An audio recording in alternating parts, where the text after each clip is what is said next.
So someone said, finally, I can find out if there's shelter in place orders for the new Coon-Demic. Someone else said, watermelon felons activated. That's Tucson. Did that. Don't put that. Don't you dare put that racism on me. And then someone said, did I make the intro? The video itself, Quinn made that, but the music, of course, was all made by Bitterly. Yes. Myself and a gentleman named Alex Miller. Greetings. I'm your host, Jason Miles, here for another episode of This is Revolution Podcast. If you're new to the channel, thank you so much for taking the time to check us out. If you are a returning listener, subscriber, or patron, thank you for tuning in again. I want to thank all the guests and all the good people that took time out of their busy schedules to be a part of the week of shows that was. We kicked off the week Monday with Deep State Cuba giving us a rundown on the current state of affairs and the war with Iran.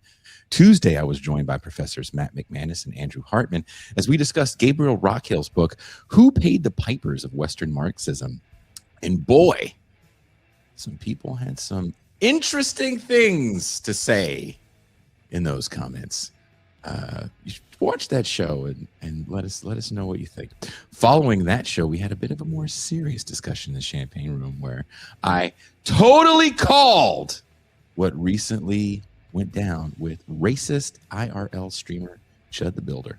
We coming for you, nigga. We got him. I don't know if it's anything to applaud. Wednesday, Mac and I were graced with a special guest on Beyond the Red Zone, combat sports journalist Nate Wilcox. We discussed the UFC's cozying up to the Trump administration and asked the question, what does it mean for America to have a cage match on the White House lawn for the country's 250th birthday held on Trump's 80th birthday? Yeah. You would. My country, 'tis of he, I guess. Thursday, Ben Thong came by and we discussed the post office. And then after Ben departed, we had sort of a free champagne room where we discussed a little bit about Rolling Loud, Black culture, and more topics that we will get into today. Friday, Cuba returned for more fresh hell. We discussed Trump's trip to China and if Xi and the PRC are the new peacemakers in the Middle East, and what is happening with the U.S. oil blockade of Cuba, the small island nation that poses no direct threat to the United States, has no reserve fuel, and a majority of the island is without power. We also finally hit 20,000 subs on YouTube. That being said, Cuba was a man of his word and published his first Substack on the TIR Substack. First Memories is a deep state Cuba origin story where he tells his journey from Poland to Canada. The TIR Substack is totally free, and the latest crisis papers is up there as well. Issue 20, Man in the Mirror, the Death of Universalism and the Rise of Curated Identity. All the shows I just mentioned are up to view on our YouTube channel, and we have playlists in chronological order of all of our shows. So make sure when you're done here, you check those out if you missed them. At TIR, we pride ourselves by not churning out disposable content. We try to create programming that is thoughtful, challenging, political, cultural, historical, irreverent, and at times downright chaotic in what we hope is in the best possible way. We cover the stories and ideas that matter, not always the ones that trend. We bring you conversations rooted in analysis, solidarity, and intellectual curiosity.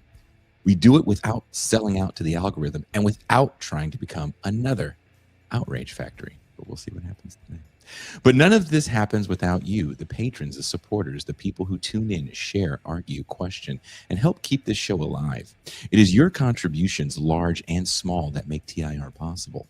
So if you enjoy what we do here on TIR, then consider becoming a patron or a paid YouTube subscriber for as little as $3 a month or a one-time payment of a little over $30 for the year.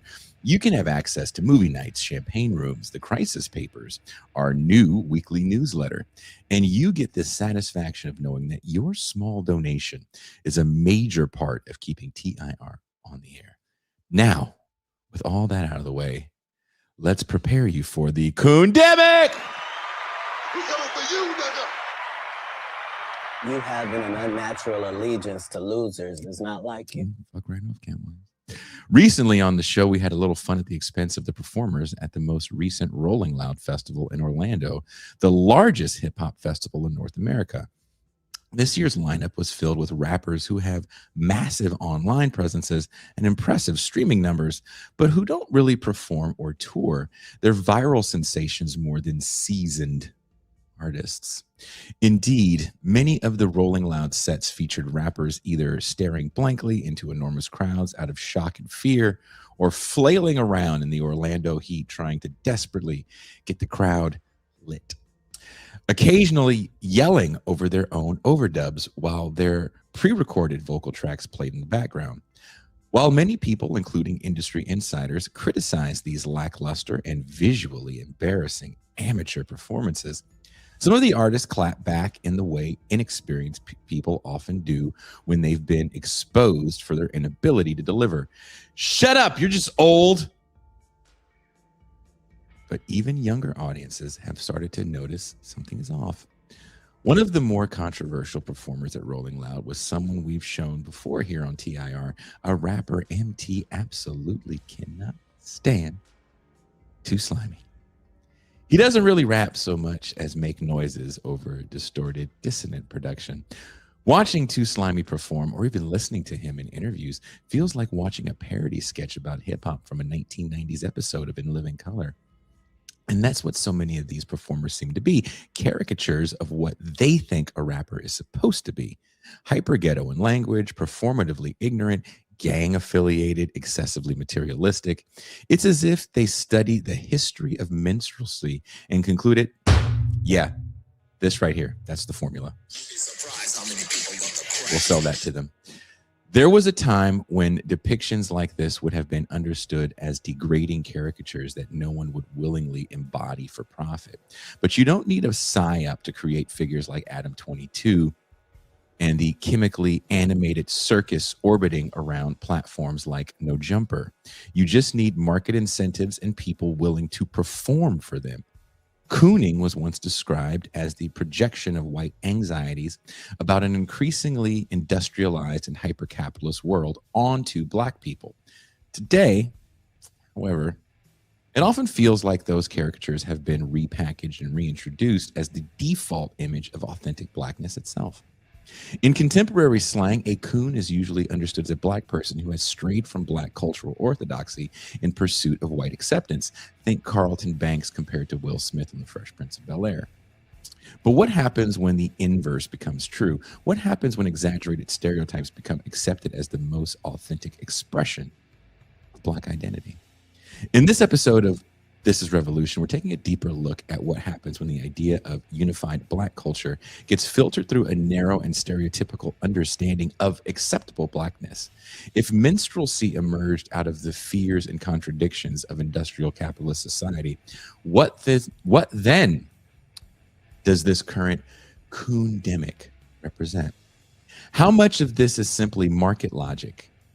If these portrayals of Blackness remain wildly profitable, then who exactly is buying them and why? Let us all discuss. And to have this discussion with me, I have the Saturday crew, aka the Black people on the show. He's my homie, my dog, the man of the Mau Mau Hour. He's the Prince of Miami. He's the Pascal Robert. Peace and greetings to the audience. Peace and greetings to the chat. Peace and greetings, Jason Miles. This is going to be a good one. I feel it's going to be a little spicy. Speaking of the spice is life. She is everybody's favorite voice of reason in Tucson. Hello. That was from the show we did, actually kind of a champagne room we did on a similar topic, right? I think so. And I think this was you debuting the Manosphere Miles glasses, actually. This was around that time.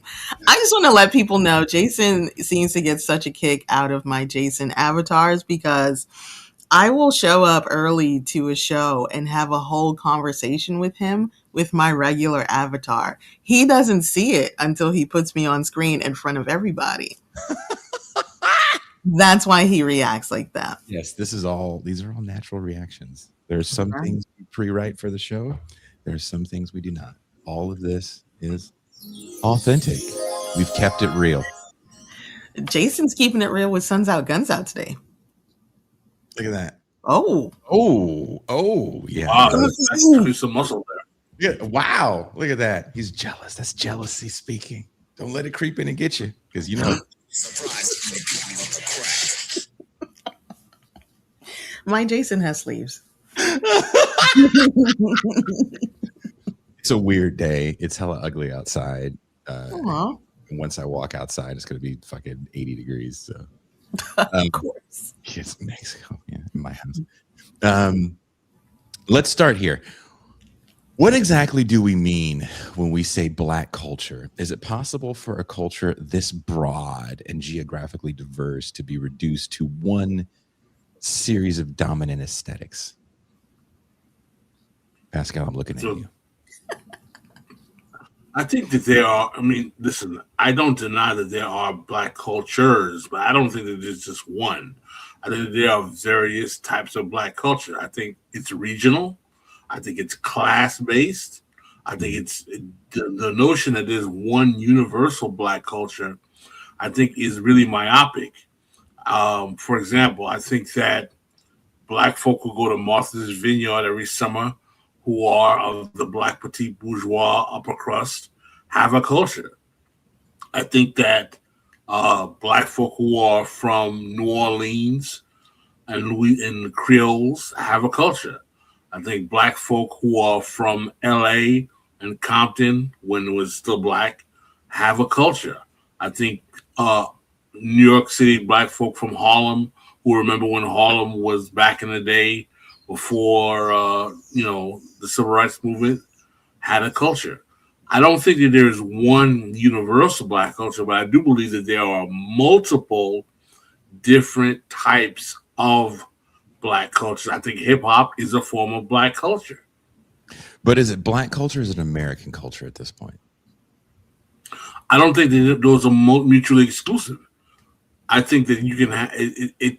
Black culture is American culture because it comes out of the United States of America, but that doesn't mean it's not born out of a certain experience of African Americans. I think Jewish American people have a culture. Just because it's Jewish doesn't mean it's not American either. I think Italian, for example, Italian Americans have a culture as well. It's not Is that Italian. a New York thing? But it is a New York thing though, because Italians, I don't know people like you know people. Like the jokes I make about Italians and you and Toussaint, she's giggling right now because she knows these people too. It's always like I could see you watching a Spike Lee movie and having PTSD. Jesus. Because they're all those Italians are like, damn, fucking the niggas over here, man. I can't stand the niggas. And you're like, whoa, who talks like that? And then you go, you watch Spike Lee, and then I talk to Pascal, and he's like, all of them talk like that. Oh, no. Every single one of them. They don't. You make it sound like all Italian Americans sound like they just stepped out of Palookaville. They did not. They did not.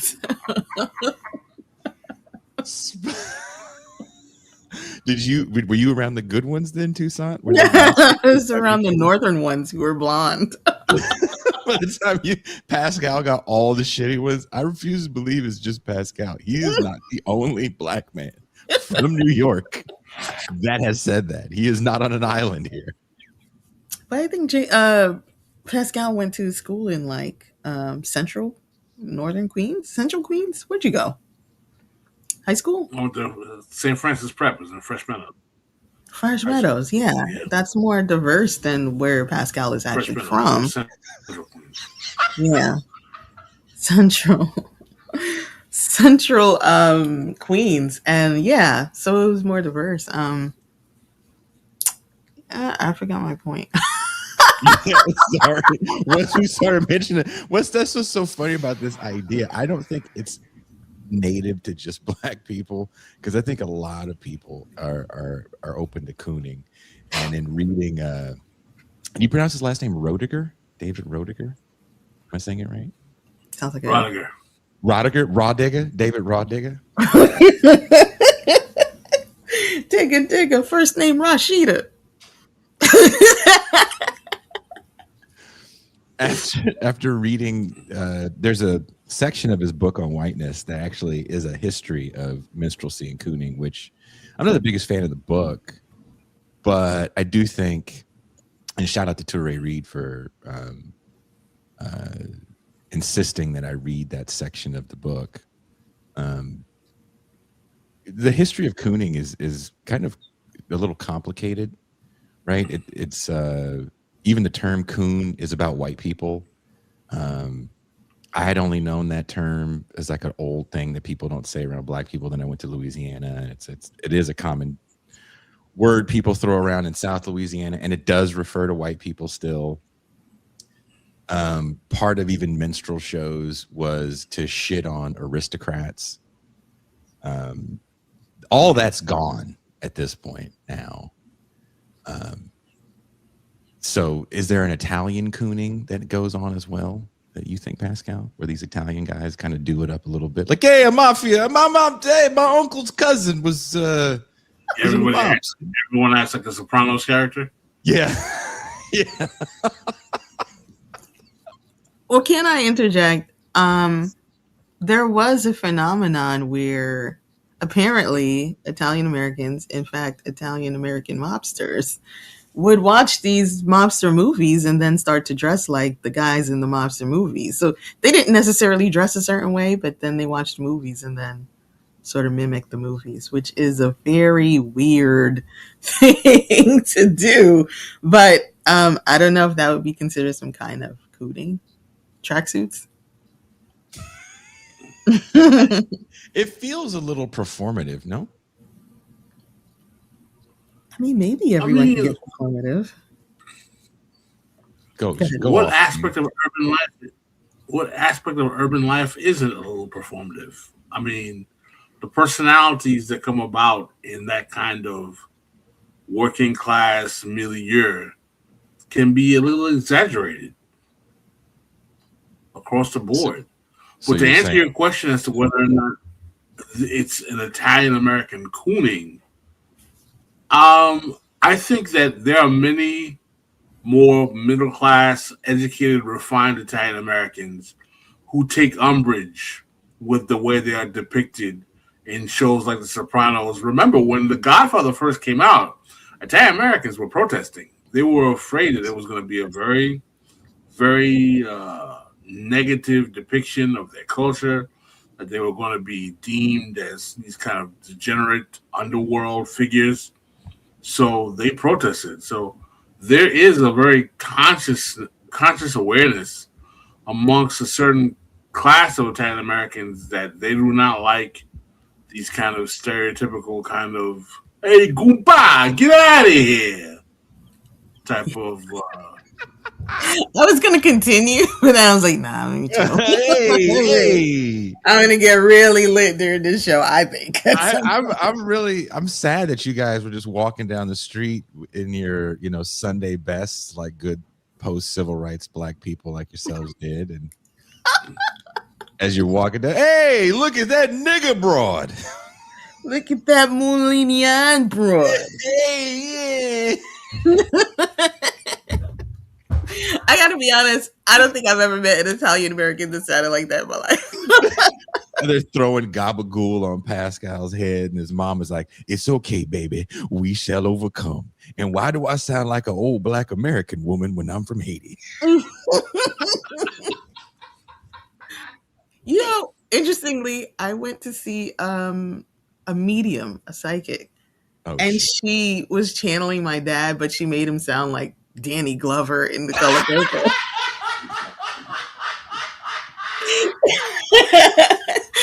And I was like, I don't think you're talking to my dad.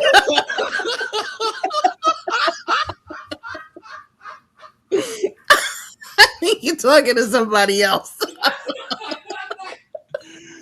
That is the epitome of performative. Was it a black medium? Please tell me. No, it wasn't. Oh. So it was a white woman doing it? A white woman. Oh my God. See me? Get over here. I was like, my dad didn't call me baby girl, like never.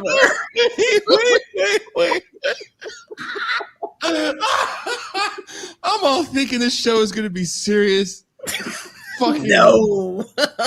dude, Pascal, can you picture it? There's this fucking some just white broad sitting there like, wait, I think I have him. Hold on, one moment here. One moment. Oh, uh-oh. I think I found him. Baby girl. I'm so tired in heaven.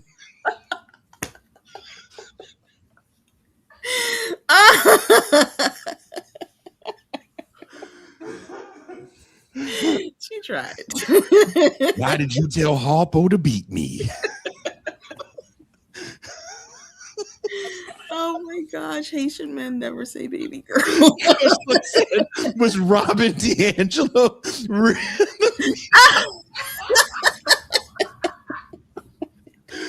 God damn.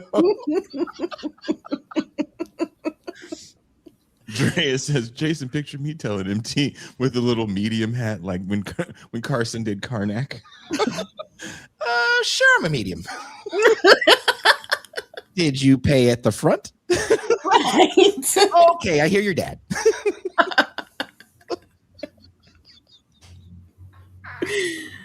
Yeah, that was interesting. Wow. Did you want to slap her across the fucking face? It was just Or were you like, just in shock that she was lying that hard? it was just so funny. It was just like a lot of dissonance. Like, should I say something?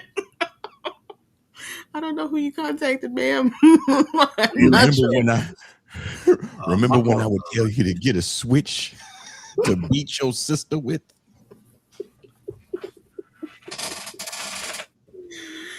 Man.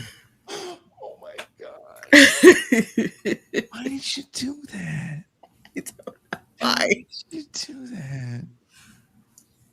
I got your dad. Your dad's name is Rodney. No. Ronald. No. Ronald Ding Dong. Help me out here. Help me out here. A little help. Where's Leonard? She tried. She really did. But they're not supposed to try. I know. You didn't give her money because she's doing a walkathon. You gave her money because she was supposed to connect you with your dad and you're sad and shit. She's talking to some guy. She's talking to Danny Glover. Apparently. God, did you bring up your sister? Because that would have been even worse. It would have been an episode of Living Single in front of you. She was like, I'm too old for this shit. Yeah.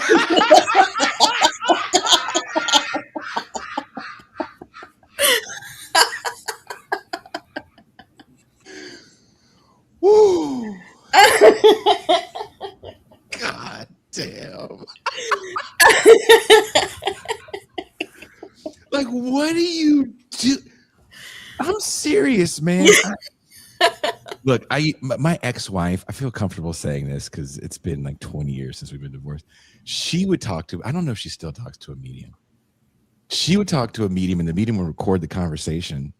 And one time she had left it in the car and I heard it. And I was like, this is bullshit. No. This is such bullshit. They're just, they're throwing fucking darts. Just not even at a wall, just throwing darts in an open field, hoping that something hits something. And when it does, they once you're, because you're open, you want them to hit something. But I feel like if it was that bad, you just were like, oh, that's not my dad. Did you get my last name spelled correctly? Who are you? It's called cold reading. And, anybody could do it. I don't know. I think you said, because you're Homer Simpson and you've had every job. I think you've had some sales experience. Salespeople do it too. Yeah. Yeah. I think instead of a medium, you should have gone to an extra large. Should have gone to a car salesman. You could have. It would have been way better. So you want a car? I'm broke. A motorcycle. A monorail. Like, what are you? It's sad. You know why I think that shit is horrible? I hate to derail the show. Someone said 25 minutes in, the show's already derailed. What makes me sad about stuff like that is I've lost, everybody on the screen has lost somebody very close to them. And it's always rough. It's always rough around the holidays. There's always going to be one thing that hits you and you're like, oh man, I miss my dad. I miss my aunt. I miss my blah, blah, blah. And these people prey on that. And that's just what a shit. I'm like, you're kind of a shit person. You know, you prey on people at their just their lowest, they're most desperate, they're so vulnerable, and you're like, let me you won't be needing that heart. You won't be needing that wallet. Yeah. And then, you know, if they hit it, then you want to keep that connection. There's things that now I'm really derailing. You know, there's services, and it's portrayed on one of the early seasons of Black Mirror. It's a real thing where you can input all of the email and text communication you've had with a loved one, and it can spit out responses for you. It's an old early AI. I've seen that. Well, I've heard about it. That's crazy. It's weird. Yeah. That's weird. But I mean, that's essentially, what these large language models are doing. They're like, it's not autocorrect, but you know, when your phone fills in the next word, it's kind of doing that, but like really fast. It's amazing what you could get done with that. But like, yeah, that's, you know, I heard somebody just call ChatGPT a toaster. Going to a toaster, man. Come on. Yes. You fall in love with a toaster, man. Come on. So Toussaint, you didn't answer the culture question. How would you define Black culture, being that you, like Pascal, are part of a colored diaspora? Colored. Well, yeah, there's many ways to be Black. But it feels like in this country there's one. Black people will say Black people are not a monolith and then act like Black people are a monolith right afterwards. So that's a little tricky. There's definitely a way to fall out of what Black people would recognize as being Black, in terms of how you act, not how you look, because how you look is not. This is one area where it's not that important, because it be the people who look phenotypically what you would consider to be Black who might be the most interested in being something else, it seems. So yeah, lots of different kinds of Blacknesses. I wish we would embrace that more. But yeah, I mean, I wonder, I mention him a lot, but Harold Cruz said once that African Americans are as African as they are American. So whenever I look at something in African American culture, I always ask myself, is this just American culture? For some reason, we don't recognize it because the people doing it are Black. Well, that's the thing. There's assimilation here, and I feel like nobody wants to admit it. Like the things that I've seen people ascribe to Black culture, it's always, if it's not underclass shit, it's things that everyone does. Well, you know how we be at the fucking barbershop / beauty shop. I'm like, have you ever been to one that wasn't with Black people? Because everyone talks the same shit. I mean, to some extent, it's like people don't know. They have not been to, other barbershops. Well, that's what Ryan Coogler says when he goes to Africa. He goes, I saw African people doing the same thing that Black people back home do. It's like, you saw people having fun together in a communal environment. You've never seen white people do that? Like, how do you think white people fuck? Oh. Like, how do you think they're aliens? I mean, believe it or not, some people don't think about it, but okay. Why do you think anyone fucks? Sure. Asian people, like, no one's allowed to fucking have conversations and fun but you. It's just, at some point it becomes a bit of I think he's a retard, right? But I mean, people who are not white say that about white folks all the time. Why do they think that we don't want the same things that they want?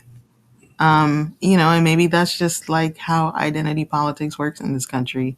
We don't necessarily recognize the humanity in other people, and that, this guy wants to not be ripped away from his kid, just like you don't want to be ripped away from your kid. Pascal's ripping kids away right now in his mind. What's going on? What are you thinking about there, Professor X? Someone made a comment. I'm trying to go back to it. Look, it was interesting. Was it Kush look? I don't know. Someone talking about how they don't. Someone said that they don't. I don't really buy it as Kush look. I don't buy identity as a discourse because I think it confabulates a large number of disconnected categories without properly labeling them. I found that to be an interesting comment. Yeah. Would you like to elaborate?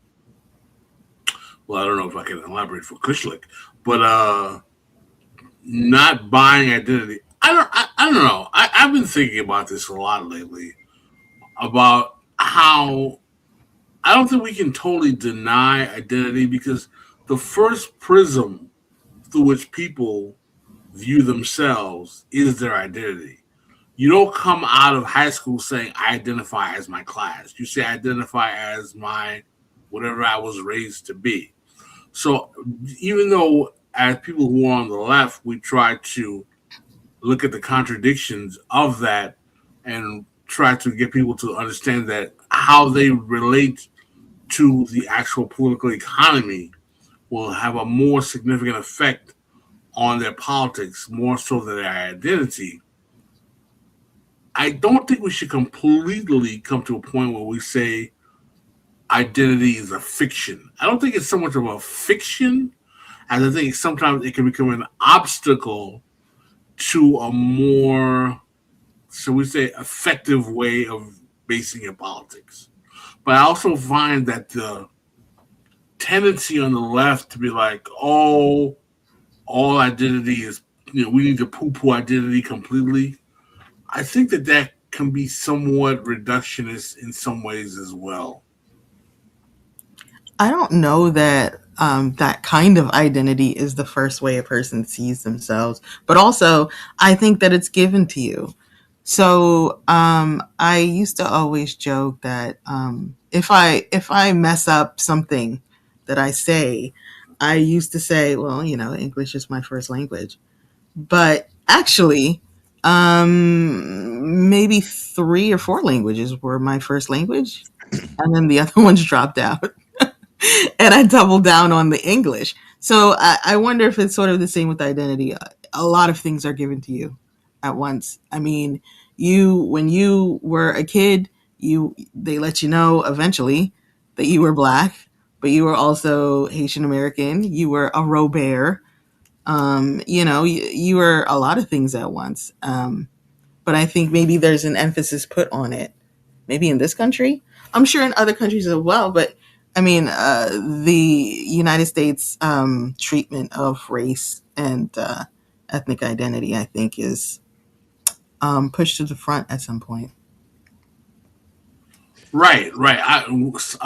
Someone who was I don't know if I'd say friend of the show, but friend of Jason, who was a left commentator. I watched a video of her yesterday saying, listen, she's a white woman. I won't mention her name. She said, listen, I don't give a damn about race. I don't care about race. Race doesn't matter to me. I think everyone should be equal. But frankly, as far as I'm concerned, I don't care about race.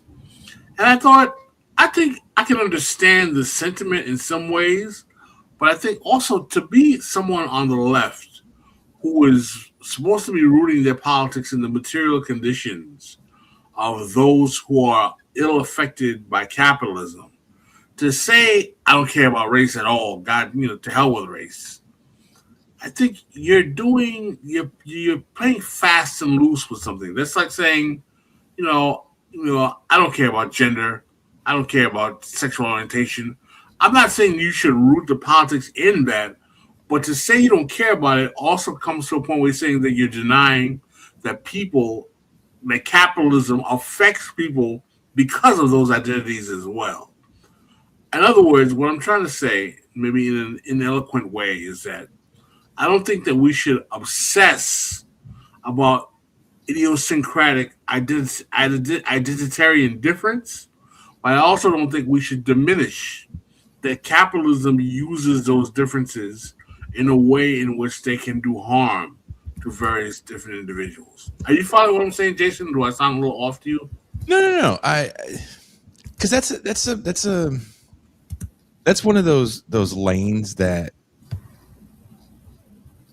if you were to say, someone in the comments had said earlier about black people, they said, if the police beat you up, you know you're black. It's like, well, there's a lot of black people that don't know they're black then. And because more white people get beat up by cops than black people. Don't say that. Don't say that. That lets me know you're from a big city and you don't know any white people that have gotten beat up by the, like, spend some time. I was talking to my daughter recently and we were talking about, she came with us on tour once. It was the last tour I did with my ex, actually. And she got to go through real America, Eastern Oregon, all of Idaho, Montana, and all of North Dakota. And at some point in Montana, she looked over at me and she goes, "There's no black people." And I'm like, "No, there's not." Also, there's no people. It's Montana. Well, lots of Native Americans. There's 5 of them. There's more, but they all have guns and they're not the nicest. If you live in an urban core, you are around a lot more ethnicity than there is in the rest of America. America's really, really big. And as someone that spent way too much time in every small part of America that no one should be in, one thing I did notice was, and I write about this in the Coon-Demic piece that's coming out hopefully Monday, is that all of the things that I thought were inherently black, I saw white people do, and that was the coon ass, right? And I never saw that. I mean, down to getting fucked with by the cops. And I write about this. One of the jobs I had, from the dock to where I would stay on land before I made my way back to California, was about 3 hours, and there was a service, and that service cost about $125 to take you from the dock to Lafayette, Louisiana. And one gentleman who was white, from northern Louisiana, and there is interesting cultures that highway, the I-10 bisects. He goes, "I'll give you a ride back to Lafayette. It's on my way home." And we're driving. As you drive up, you have to go through this part of the swamp where you see where people live, and it's crazy, the poverty down there. I'm talking, not full houses. And you're like, how do you live in a not full house? Like, 3 walls, no roof kind of shit. And I was in a car with a couple of white guys, and they just went off on the people. They hated them. And it was things that I had heard be directed towards black people. These people are the ones taking all the welfare. Every time you go to the damn store, they're in line with their EBT cards. I can't fucking stand these people. They're so goddamn lazy. Why don't they just go get a job? It's because these lazy ass coon asses don't want a job. Just get rid of the whole lot of them. And I'm sitting here in this car just going like, wow, I've never heard white people yell at white people this way. And there's no hating on white people. There's no black people down there. Sounded like JD Vance. Yeah. Oh yeah. JD Vance really struck a chord with life. But again, I was there way before he wrote that book. But it was very eye-opening to see that, because if you live in Chicago, New York, Boston, Philadelphia, Atlanta, Birmingham, Houston, you don't see that the same way you see that when you live in everywhere else in America. You know what I mean? Absolutely. So again, what is this black culture? Like, what differentiates us? Because getting beat by poverty isn't colored. I don't necessarily think that the vicissitudes of poverty should be deemed as black culture, because black culture is more than just poverty. I would hope. Yeah. I would hope. Yeah. Moving on. Because we could stay there forever. We could stay here and What do niggas do that others don't? Forever. Black guys drive like this. Black guys drive like this. Doesn't it feel like we're regressing to the comic view, Def Jam view of the world now again? It ain't just comic view and Def Jam. White people make jokes like that too. But yeah, I mean, you definitely don't want to do that, and we're capable of better. But yeah, maybe people are regressing into that. You see with some of these younger rappers, it's like, is that the view that you have? Cops called on me by a black guy in my apartment because I forgot my key. Was the black guy me? Was he wearing sleeves? Was he? That sounds like something I do. I know I was neighbor in the front. I still call the cops on him. Officer. There's a strange white man with keys in his hand. Muy peligroso en mi casa. Blanco hombre es muy peligroso. Ven aquí rápido.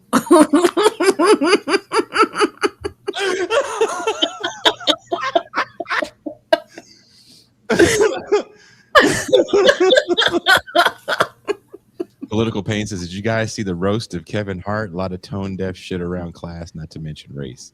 Oh, at a roast? Who would have thought it? I haven't seen it. Two Cent and I were talking about this yesterday, but apparently a lot of people in Negronia are not happy about that roast. The thing that pissed me off the most, they're like, you made a joke. Look, I don't think those things are that funny because they're supposed to be very mean. And I feel like, have you ever watched the old Friars Club roast? It wasn't like they were saying, Richard Pryor, your hair's kind of kinky. Ha ha ha ha. I'm like, no, they were really mean. That's the point of those things, to be really mean. They also are platforms for up and coming comedians to prove that they're funny so they can get bigger gigs.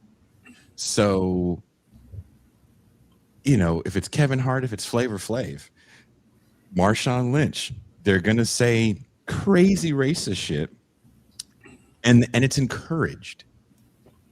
And I would also say, were you alive in the 90s when Rodney King got his ass beat? Negroes made quite a living making fun of him. Everybody's quiet now? Everybody's quiet now. I mean, I understand that. I heard a comedian say that back in the day when those roasts, I said roasts, yikes. Back in the day when I know. When those roasts started, Tony Martin? What? Dean Martin. Sorry. Dean Martin, all those guys. That the guys who were roasting them, all these people knew each other and they were like friends.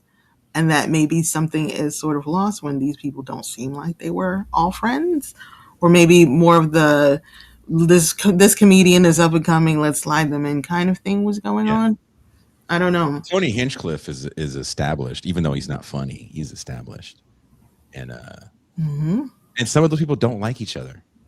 They strongly seem like they don't like each other. And some of them lie.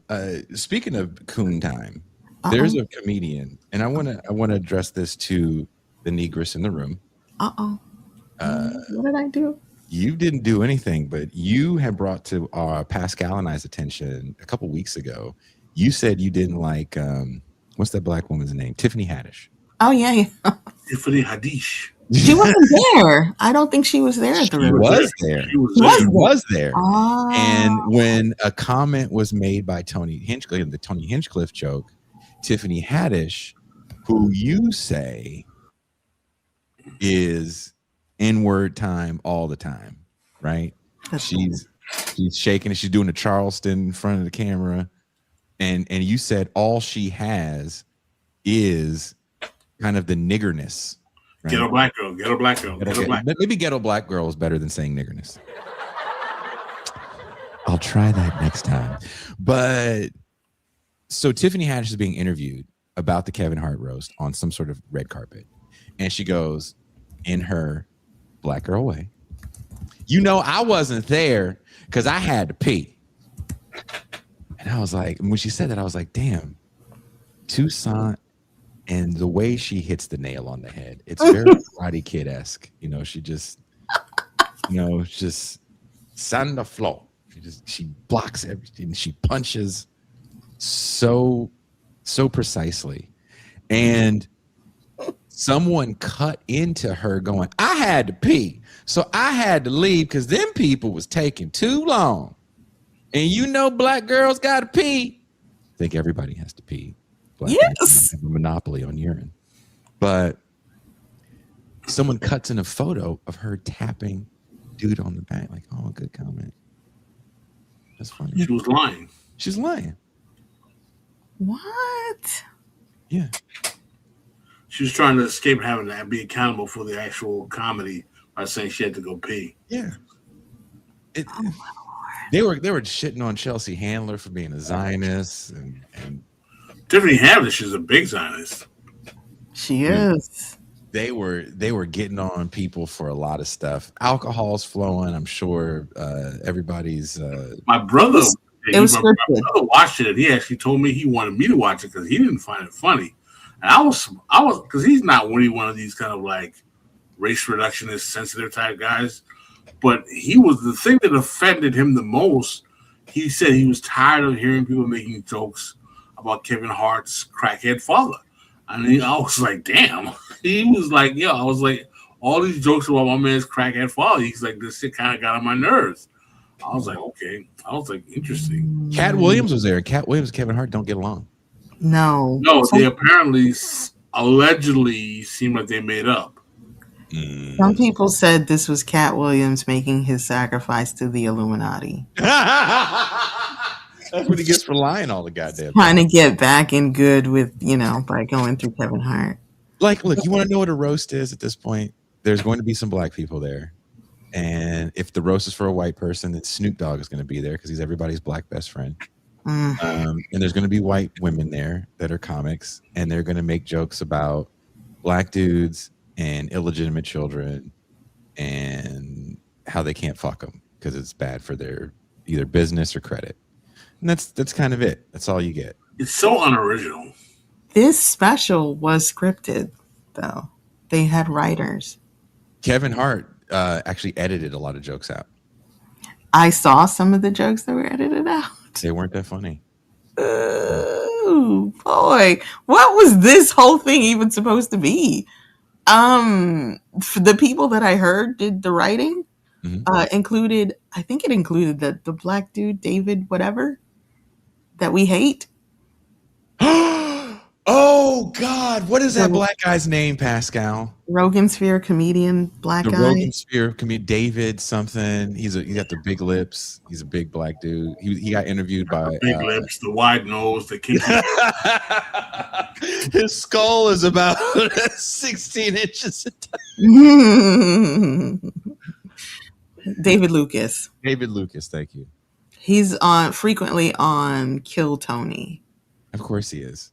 Which is another terrible show, but of course he is. Because that shit's not funny, dude. It's always like their people are funny, and they got like League of Skanks writers, I believe. These people are not funny. I haven't seen anything funny from that show. It's always like say something racist that doesn't make sense. That's their thing. Yeah. That's their thing. That's very much Kill Tony's brand. Because, he's a hack. I don't even know how he got there. And so many jokes seemed directed at him, like they were like it was his roast. Like I didn't even see people talking about Kevin Hart that much. I saw clips. David Lucas is Corey Holcomb from MAGA Whites. Damn! Kind of. That's Dr. Claw gets his very own. We coming for you because he came for that nigga's head. Dr. Claw is like this. Keep fucking with me. That's Dr. Claw right there. David Lucas has made George Floyd jokes in the past. And so people Yeah. think that he's the one who may have been the author of some of the other ones, but I it mean, doesn't have to be him. I don't necessarily. again, no, think about this for a second. Before anybody gets all fucking butthurt about George Floyd, a guy most people, I hope not watching this show, I think there's decent people watching this show, but just most people in the aggregate would have stepped over or tried to walk around in real life. Like, let's just be real. And I don't say that as like, it's a good thing he's gone. I'm saying that as a reality of who everyone wants to, you know, canonize as a saint. Rodney King got his ass kicked. And it was the first time a lot of people had saw an ass whooping like that. And we watched that ass whooping for a year on television. It was different because it wasn't streamed, but a year we watched that ass whooping on television. And LA burned in his name. People died in his name. Thousands of people injured, some for the rest of their life in his name. He was pretty fucking shook by that. And the first time, and he's very shy and he had a stutter. And the first time somebody wants to hear him talk, because he didn't talk much, that was part of the strategy. Hey, keep your mouth shut.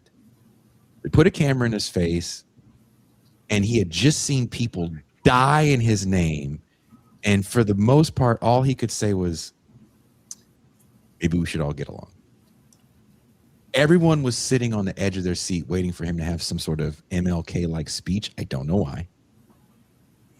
And it's a tear-filled, very emotional, and I think very authentic explosion of words by a man that's traumatized like everybody else in the city.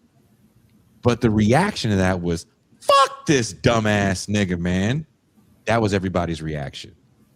And he got made fun of until he killed himself. So I don't know why everybody wants, oh, you can't, you know what? People felt real comfortable to make jokes about people that got the shit kicked out of them. Real fucking comfortable. Felt nothing. You guys got quiet again. I mean, I guess. I don't know, man, but according to Negroni, the George Floyd jokes were over the top. You were alive and kicking. You were still doing the kid and play back when Rodney King got his ass. Rodney King. I didn't know. Rodney King kill himself. I didn't remember that. He died of an overdose. He died of overdose. Yeah. Mm. He battled substance abuse for years afterwards. Yeah. Bill Cody actually helped clean him up at one point in time. Wow. Yeah. But Pascal, don't get quiet on me. You were alive. You guys are. I remember. No. I'm gonna try it out. People were disappointed when he said, "Can we all just get along?" Because people were like, "That's it." They were like, the whole reaction was like, "That's all you got? That's all you got? Can we all get along?" Because people wanted more flames for the fire. They were like, "No, we need blood. We need blood." Because everyone was so angry. I think also there's like a weird expectation that when something tragic happens to a Black person, like Sean Bell getting killed by the cops, they expect the parents and the fiance and all the friends to be like Sister Soulja or Cornel West or some type of person who has a lot of knowledge and can give a speech about these things. But that's the thing. These things happen to like regular people. And that's part of the tragedy. Like, these aren't assassinations. These are regular people getting like executed by the state or whatever is going on. Right. And they are not ever the most articulate folks. They never have the one cousin who did Black studies or something and, is an activist for 20 years. It's never the case. Mark Lamont Schill. It's never his cousin. That's a little foul, but it's never his cousin. I love it. It's never his cousin. And then he comes out and takes the mic and speaks for the family. It's never that. Take again. This is why I get frustrated. People are like, "Oh, it's fucked up." It's like, no one had any sympathy for this man. No one had any sympathy for this man. Gave no fucks about anything that happened. Some of these motherfuckers were in LA when it happened. didn't give a shit. That's the nature of comedy to some extent. So should we watch the Kevin Hart roast? Oof. It's 2 hours and 51 minutes. Oh my God. Maybe Tiffany Haddish did have to pee. Just saying it out loud, I have to pee. I have to pee now too. Oh my God. My friend told me he watched it, but he told me he watched it in 3 different days. I can see that. He said I ain't watch it all at once. Jesus Christ. I've seen some clips from it. I'm not going to sit here and lie and say I watched them. I don't even have Netflix. Dizzle says, if I ever get blanked by the CP, just know I want you to blank out. I don't want peace. What's the CP? Colored people? I guess cop. Coon Patrol. The Coon Patrol. Hey. Coon Patrol. Nigga, what? No. Wrong button. Wrong button. How do you keep track? How do you even keep track? Wrong button. Dizzle says the cops. I like Coon Patrol better. Stop it. Dizzle, from now on, the CP is the Coon Patrol. We have a new racism here at TIR. Karis one is your actual teacher. Who is your teacher? What'd you say? Karis one. Whoop, whoop. The police. Oh, the Coon Patrol. Weren't the cops the original Coon Patrol? Overseer, officer. No. You know what's funny? Even Alex, what is his name? He wrote the book about end of policing. Mm-hmm. He was on the show early on. He was like guest number like 10. He even says that. What did you say his last name was? Peretti? No, that's not it. It's like it's like he's never coming back on apparently. Yeah. Alex Vitale. I was wrong. Hey, Vitale. He was an Italian American, apparently. One of Pascal's bullies went to fucking church and got his life. He wrote a book about the cops. Yeah, he actually talks about that. Oh, someone says, can I do a favor and read their super chat? I'm glad you people think I'm just looking at the screen all the goddamn time. Mm-hmm. You know, we could use a Chudd, the soap dropper quarter Raymond film study. Right. Shout out Virtuoso! That's your new fascination. You said, I need a new white boy. I'm tired of clavicular. And you went after this Chudd guy. Did I not? If you saw the Champagne Room, I said, because I had written the TIR newsletter, I wrote about Chudd and a guy named Gigi Allen. And basically I said that there used to be these ideas of pathways to fame, but talent was involved. And even if you have a certain amount of talent, it's still really hard to break through. Mm-hmm. And at some point, this guy, Gigi Allen, who also had horrible drug problems and was part of this subculture called punk, found out, people come to the show and I take a shit on the stage and smear it on myself. Mm-hmm. And you know what? If I get high enough, I'll shove this bottle up my ass. And he did. So he did some very, very foul things in his personal life and on stage, and would always say, I'm going to kill myself on Halloween night. And he never did. He ended up killing himself on an accidental drug overdose after a show. And that to me is the same energy that goes into someone like Chudd the Builder. How am I going to get famous in 2026? A bunch of years ago, you were a DJ. Maybe that worked out for you. A bunch of years before that, you were a rapper. And then some years before that, you formed a band, try to go to LA if you were attractive to be an actor. There were things that you would do to get famous. And in the era of virality or supposed virality, right? You got to be outrageous. And how are you outrageous when there's a president that just does the most outrageous shit ever? Mm-hmm. They just walk around and call black people the N-word in majority black cities. And whatever happens to you, you win. If you get shot, you shoot somebody, you win. You become a thing, you live forever. And I had said that's the only way this can end for this dude. If you want it to stop, because it's what these things are going to happen when you do that. Either you're going to have to start creating fake situations because people know who you are. And there's definitely people that were IRL streamers that were so manufacturing situations. They're very racist in nature, right? Some white guy walks up to a bunch of black people or Latins and goes, hey, flashes fake gang signs, flips them off, does something that's supposed to be funny, like has a drink called slip. Like, you want to get slip? And they say it in this kind of pseudo hood accent. And then they get chased around and they point to a camera and everyone goes, ha, ha, ha. And it's like, this is all set up. It's not real.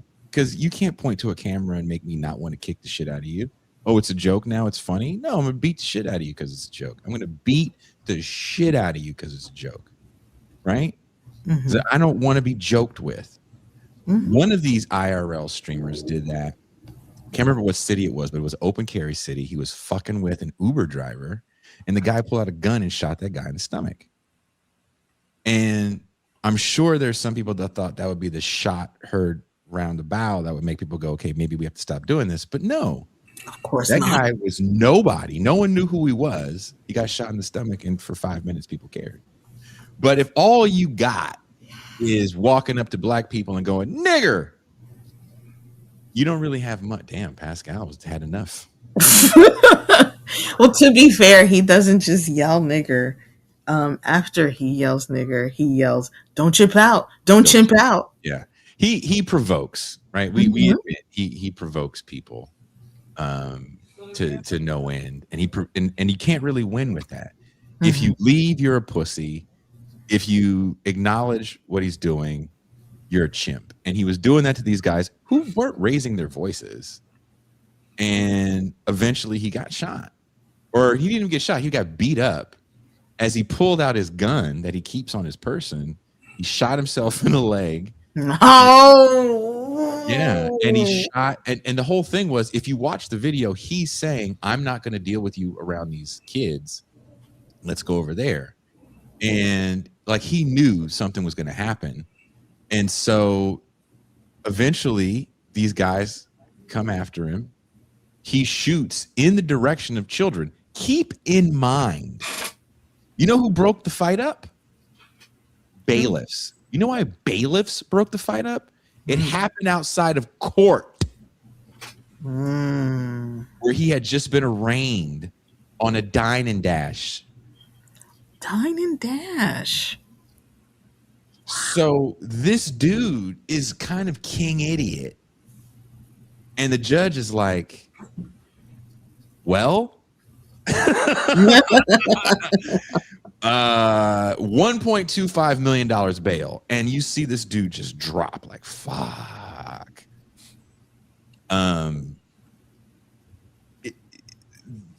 The downside to this kind of situation, the reason why I even want to do this show is because I feel like these things that people go, that's not politics. And I agree. It becomes politics because now all these people that didn't know what the fuck a Chudd was are going, free Chudd. He's a free speech patriot. That's what he called himself. And he's just doing what black people do all the time. They call themselves the N-word super loud. They've called me the N-word when I didn't get out of their way at the dollar store. These people, he was just doing what they do to us every day. And the reason why I did the whole ALin thing and Chudd the Builder was, don't make these people heroes. And what happens is you make them either such great villains that they become heroes in people's minds. Just ignore them and they go away. It's that simple. It is that simple. If you just ignore a dude and he can't get reactions out of people, he walks around N-word, N-word, N-word, chimp out, and no one does anything. Eventually people go, I don't want to watch this because nothing's happening. They want to see the reaction. Right. And it sounds easier to do. Look, no one likes being, I've been called that. It's not fun at all. But is kicking that dude's ass gonna do anything for black people? I just heard a famous black podcaster speak at length about how black people need to stop being so reactive when people are basically trying to rage bait us. But he was also like the first person talking about being rage baited by Latinos on TikTok, talking about we need African Americans at these protests. And it's like, come on, man, you can't do both. Or you're just talking to yourself when you're making this speech. Ooh. Because you never have to react. Kush said what I was trying to say the whole time. Gigi Allen was the future. This was what you want to be famous? Smear shit all over your face. Shove a bottle up your ass, and then throw that bottle at somebody. Put your dick on an old person. That's what you got to do to be famous. And we live in a coon moment where everyone's running around with their dick out, bugging their eyes in front of a camera, regardless of race and gender, trying to, look at me, mom, look at me. I'm busy. I got a bottle in my ass. Look at me now. How about now? How about now? How about now? The bottle's on fire. How about now? It's really hot, Mom. Bottle's on fire. There's sparklers coming out the bottle. Look at that. There was a time where you had to be good at something. Like you had to. Have you guys seen the Rolling Loud shit? My favorite is still that girl that we made fun of that kind of looks like Squidward. No, who is that? The white girl that did the song with the live band, and you went, she did not need that live band. Oh, she was there? She was there. She was on the main stage. Georgiana is her name. And she ran out, and I was like, oh, is she touched? I was like, she's in the fake Amy Winehouse type. She on a rap to some band, yeah. She talks real nasally, and everything about her is just like this super duper. Like, remember Izzy Azalea, Pascal? Iggy. Yes, Iggy Azalea. What did I say? Izzy. Oh wow, sorry, Jesus, because you guys know your shitty white rappers way better than me. Put some respect on her name. Put some respect on her name. Goddamn. Turn Iggy Azalea to 11, and you have this chick when it comes to like Coon-Demic. I mean, you have to turn everything up to 11 now just to be heard. Just to be heard. Otherwise, you'll get completely lost in the sauce. Everything has to be more extreme. I mean, I love that. I used to, true. I used to talk to people about what it's like to walk through Times Square. And I'm like, it's so much worse than you think. But essentially, it is like walking through the internet, or what the internet used to be like. Because in Times Square, you'll have human pop-up ads. People trying to make me flyers, come to my church, come to my comedy show, do this, do that. And then you have all the ads all around, and everything is competing for your attention. And that experience was just like made general for everybody. And so you need to do a lot more to stand out and to, I don't know, solidify your fame. So what? And then you smear the shit on yourself. Shove the bottle up your ass. Yeah. That's on fire. That's on fire. What'd you say with the sparklers coming out? Yeah, the sparklers coming out. You become a rapper and you duplicate Lil' Kim's album cover, and then you wear pink wigs. I've been duplicating that album cover for years. Yes, you have. You did it in my last avatar that I showed of you. That's what I'm doing. I'm seriously. I told you about that, right? At the Yo Gabba rap party, this guy Mossy, who's the voice of Brovy, found a picture of me doing that from like a few years prior, and we had this great big collage of all the pictures of all us and all the behind the scenes stuff and all the guests that we had. We're having this great fun rap party at this. I think we were at a hotel or something, and this big screen there, and all of a sudden there's the picture of me on a coffee table doing the little Kim pose in my underwear. Lord Jesus. Why? And we just started fucking rolling, dude. Mossy was hella funny. He was awesome. There's you. Make my avatar big. Make my screen big. And everyone can see the full picture of Jason standing in front of a Barbie sign, wearing a grandma shirt and poom poom shorts. If I find the picture that Mossy used, it was funny. It was a fun day. But back to the show. There's more? Andrea says, Jason, since you're black, are you saying rap party? WRAP, a rap party, as the tour was a rap. WRAP in Cincinnati.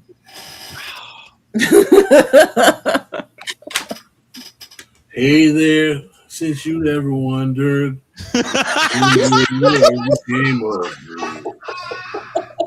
I'm living on the edge of Cincinnati. Cincinnati, WKRP. Of all the songs that you think are in Pascal's subconscious, that wasn't one of them. That was not one of them. It's not one of them. But you know what? Negro Damas in the corner of the screen did that shit to me last week where I laughed for days. That was a great show. But not last week, it was a week before last. He did that shit to me. Just Pascal. Fly trap. Listen, Pascal, can you read this?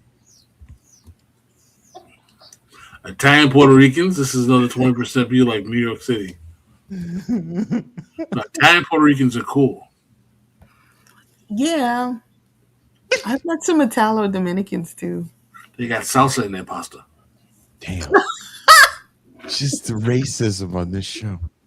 Pascal told me he wasn't going to sing anymore. He said, I'm not your dancing monkey. We're doing a show about Coons, and you want me to fucking... Yep. I was like, please sing. Turns into Burl Ives as soon as you start talking about that song. How did hip-hop evolve from a regional music genre into the dominant global lens through which blackness is understood? Being cheap to produce. Damn. He saw that question when I emailed you guys. He was like, I got this one. Don't worry about it. Next question. Moving on. Toussaint, is that true? How did it get to be the dominant way, I guess, black people are seen like worldwide? I don't know. I think I've been thinking about cooning and other people cooning too. And I think there's something about watching other people coon, but not like your own people, quote unquote, coon. Like, I don't think white people who are not poor want to see what poor white people be doing. I think they know already anyway. Hillary Clinton thinks she knows something with a basket and being deplorable. She think she know what y'all doing anyway. And I think white people like to watch it. Do you remember that documentary from a few years ago, The Wonderful World of the Whites? I don't know that one. Is that about incest? They're fascinated by the incest. No, it's not necessarily about incest, but it's about a family of kind of degenerates that the grandfather got famous, the patriarch got famous by doing this kind of dancing. They're from West Virginia. They're from a part of West Virginia that's very impoverished, and they all had like horrible drug problems. And the son continued the tradition of this kind of dancing. I forget what it's called. And he became friends with the like outlaw country people. And there had been a PBS documentary on him in the 80s, I believe, maybe early 90s. And he kind of not bragged about, but bragged about putting a knife to his girlfriend's neck because she made his eggs too runny. I think I heard about that. Yeah. Oh, wow. The joke, Political Pain says, remember Honey Boo Boo. Yeah, I think there is something about it that is a fascination, but I think there's something that's more exciting when it's some other people. I think particularly Black people are seen as being entertaining. I came across this video where this Black woman was talking about how, I think she was in college, Black people are automatically seen as all being extroverts. And I think that goes along with the Black people are already seen as being entertaining. So I think there are people who expect a performance, they expect a spectacle, and they find something about what we would call coons to be doing, or minstrels to be really interesting, fascinating. Do you think that's because there's no fear of Black people at all? Like, all over the world, whenever large groups of poor white people start doing things that seem dangerous, aristocratic white people start to get fearful. Is there not really that same fear of Black people this far down the line? Maybe that fear was there in the 90s. I don't know about the fear. I think it's always safe when you're watching someone. My ex used to tell me, because he was a little bit like you, he used to show me videos of dudes fighting. He would think it was hilarious. No, watch this part. No, watch it again. And I'm like, I don't get it. Why is this fascinating to you? And he would be like, you don't understand. It's super funny and entertaining when it's not you. When it's you, it is not fun.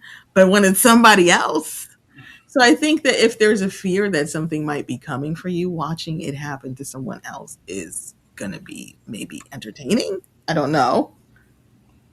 So when Black people are dancing, they're not attacking you. Maybe that's got something to do with it. They're not revolting. They're not rising up. They're having a good time. I mean, they don't know about capoeira, I guess. They don't know that some of the what you think is entertaining is resistance and is interpreted as such by the people doing it.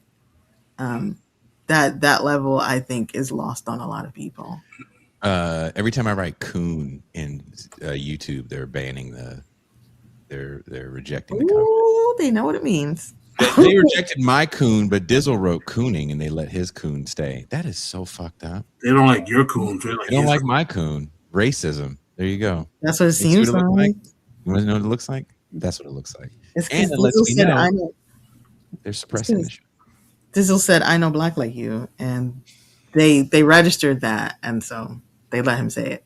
Dizzle says, I think middle-class whites like cooning because it confirms their prior arrests. Their prior beliefs about Black people. I figured that's what he meant. I think it was the comedian, I think it was Tom Segura, who said that, whose father is white, by the way. I don't know if people necessarily know that. Based on his last name, and his mom is Latino. She speaks Spanish. So, yeah, so his dad was saying that he just enjoys seeing Black people dance. And he's like, Dad, don't say that. You're not allowed to say that. He's like, I just love it. So I think the dad went on a cruise or something. And he asked the dad, what'd you do? He was like, man, they were these black people dancing. Oh man, it was fantastic. We just watching them the whole time. I mean, in reading the history of minstrelsy, there were these things called pink explosions. Whoa. Put that in a bottle and stick it in your house. Mom, I got a pink explosion in my ass. Okay, son, enough. I gotta look up what it's called. Pink something. But it was these days where there were election day used to be apparently in the spring, Mm-hmm. and blacks got to come out too. This is in New York, in your guys' old hood, and blacks would elect different people for black people, and they would dance and kind of have was a Saturnalia, kind of a little bit of a celebration, and blacks started celebrating with white people as well. And there were white people that just liked watching these dancing, and they stopped it from happening. New York was like, no, we have to put an end to this. Wait, so the black people and the white people were dancing together, and Sometimes, yeah. And New York was like, no, we can't have New this. York, Boston, there's a bunch of cities. It happened in the North. The South kept it going for a lot longer, but in the North, yeah, they put a stop to it. They put the kibosh. They were like, the next step is mulattoes, and we don't want that. So yeah, even in his writing, he talks about mixed race families. So that was a thing that was already happening. It's a fascinating read. That part that it's not even that long. It's like 3 relatively short chapters, one section of a book that's about 200 pages. Real quick, I wanted to mention Al Jolsen, the great Al Jolsen, during this episode, known for his blackface performances. I kind of like his song Swanee, but it's very hokey and hacky. Anyway, he talks about finding himself and feeling more like himself when he was doing blackface. I kind of just wanted to talk about that for a little while. Go for it. I believe he was an immigrant, and assimilating into the U.S. is no easy feat for anyone, I guess. And I guess it gave him the opportunity to, express himself creatively, and that'll make you feel more like yourself. But the idea of doing that through blackface, it was seen as normal at the time. But so was the Boston Tea Party, where they dressed up as Native Americans. They were dressed up he talks about that.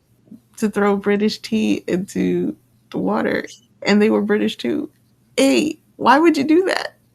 This thing about just sort of wearing somebody else's skin in that way, it's super weird and creepy to me, and I don't think that it's been examined enough in American culture. I was just watching a video on Foreign Fridays. Foreign Man in a Foreign Land was doing a video talking about how, everybody says the straights are not okay, but the gays are not okay sometimes too.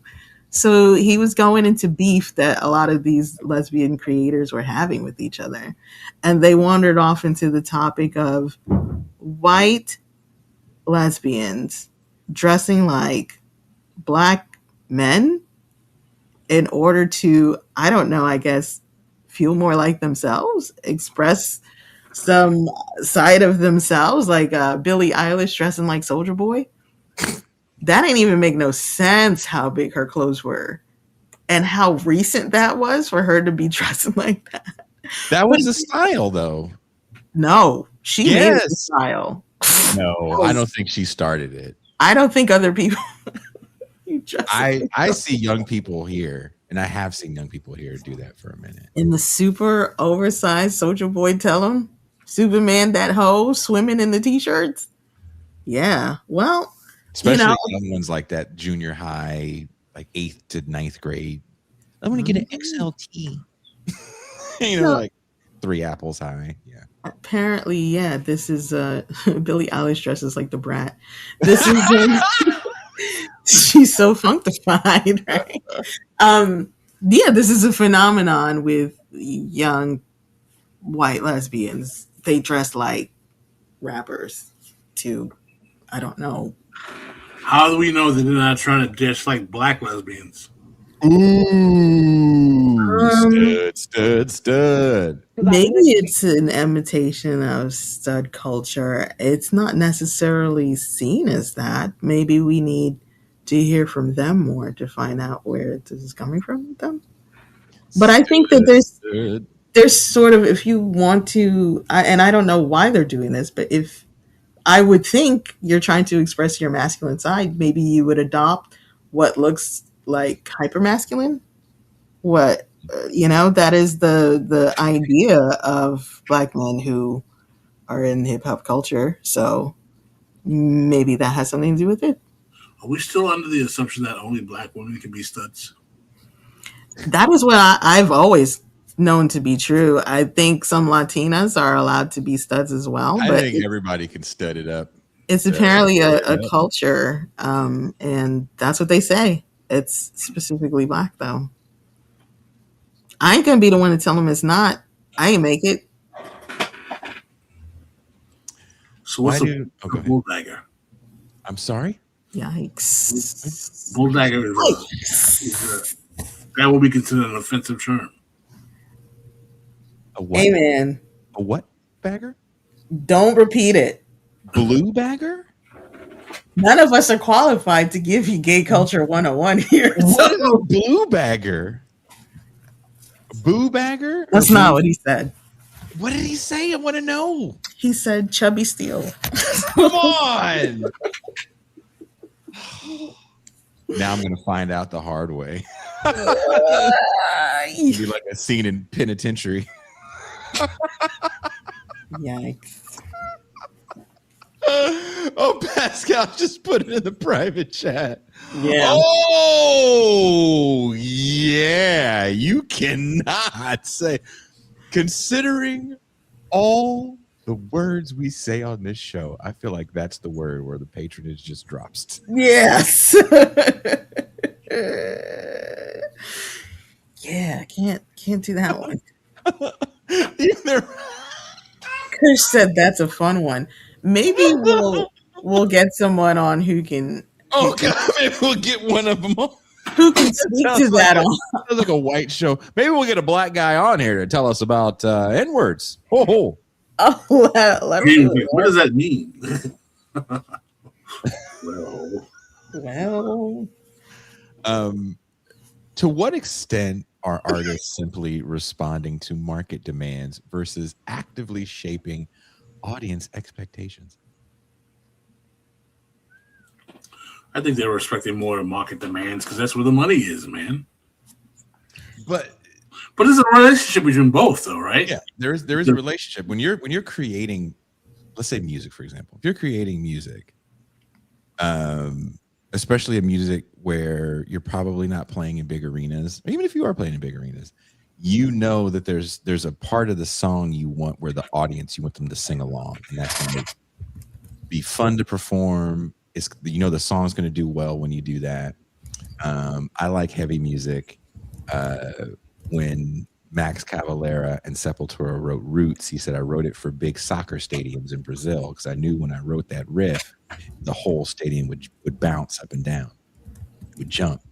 So you make these songs for a certain reaction, but what happens when that's eliminated? You don't know that you're going to play in front of these big crowds or any crowds whatsoever, and you're just making it for not people to listen to, but to see. So, for example, there's a black woman who looks a little older, and she had a song, and the only part of the song I've seen is right before the pre-chorus is what you call it. So right before the hook, there's a thing called the pre-chorus, and her pre-chorus is balls in my mouth, and then I lick that shaft, gooch in my mouth, gooch, gooch in my mouth. You know that all too well. We need to clip that is what we need to do. And Pause. Cannons to the left of me. Cannons to the right of me.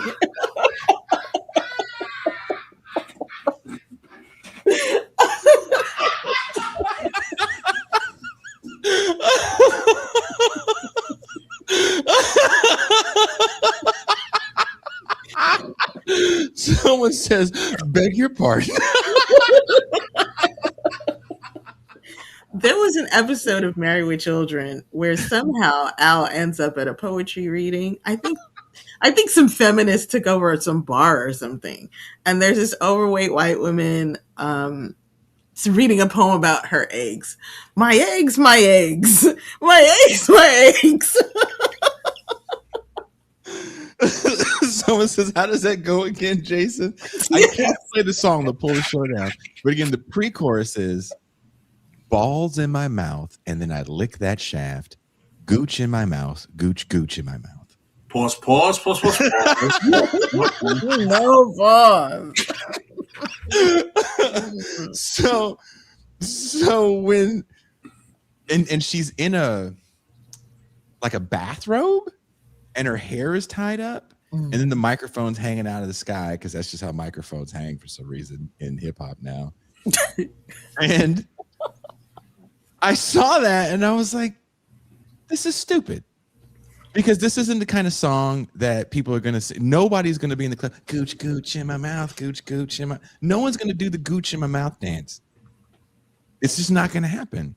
But people can share your video. It's like when eat niggas ass. No one's running around. You're just on a roll today, buddy. What's on your mind in Mexico, dude? He memorized all of them. All of them.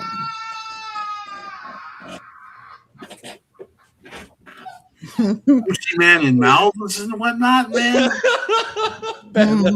Eating what? Thank you, Dr. Claw. That's an actual lyric.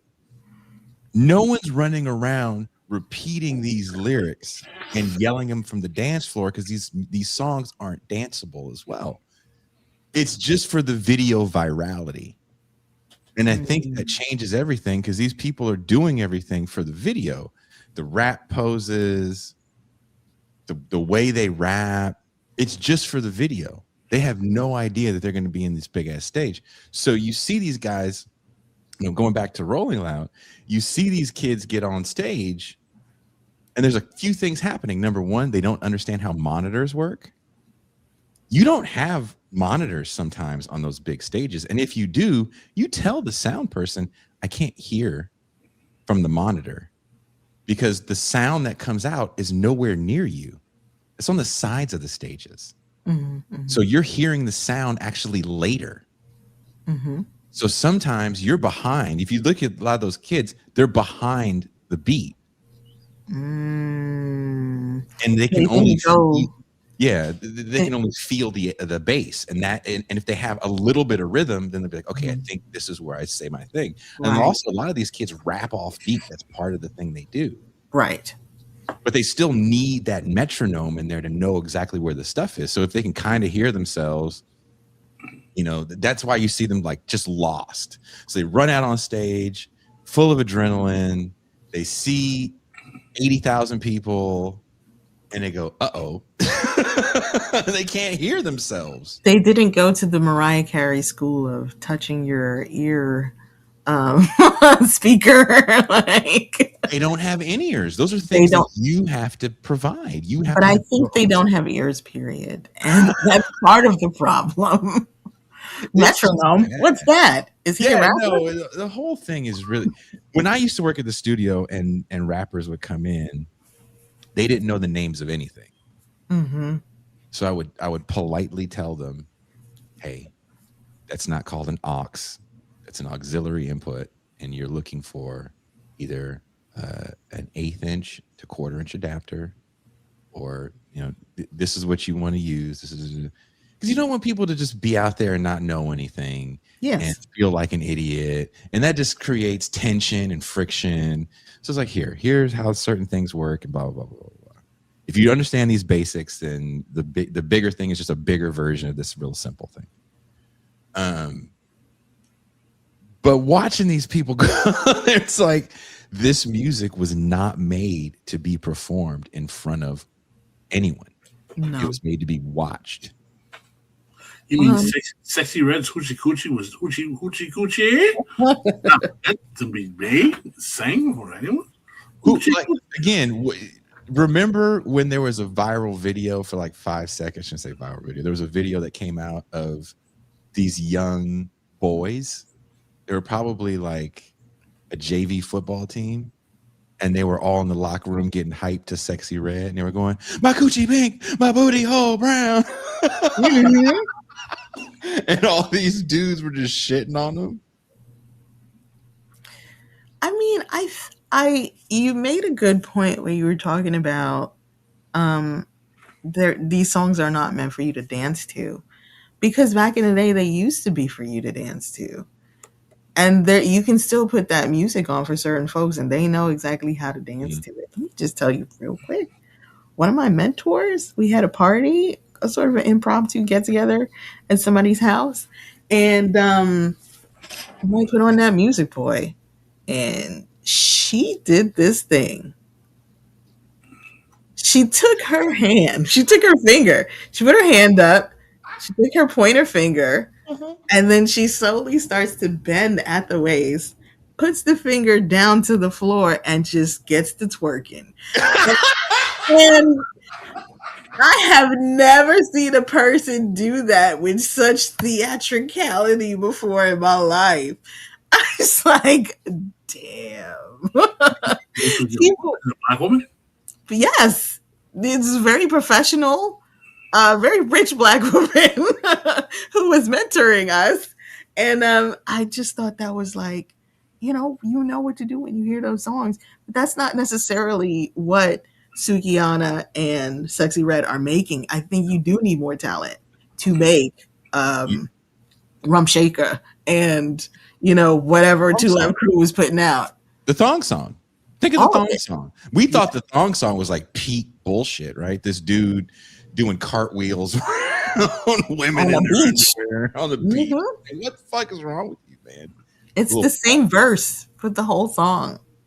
He didn't make money off that? Ricky Martin made money off that.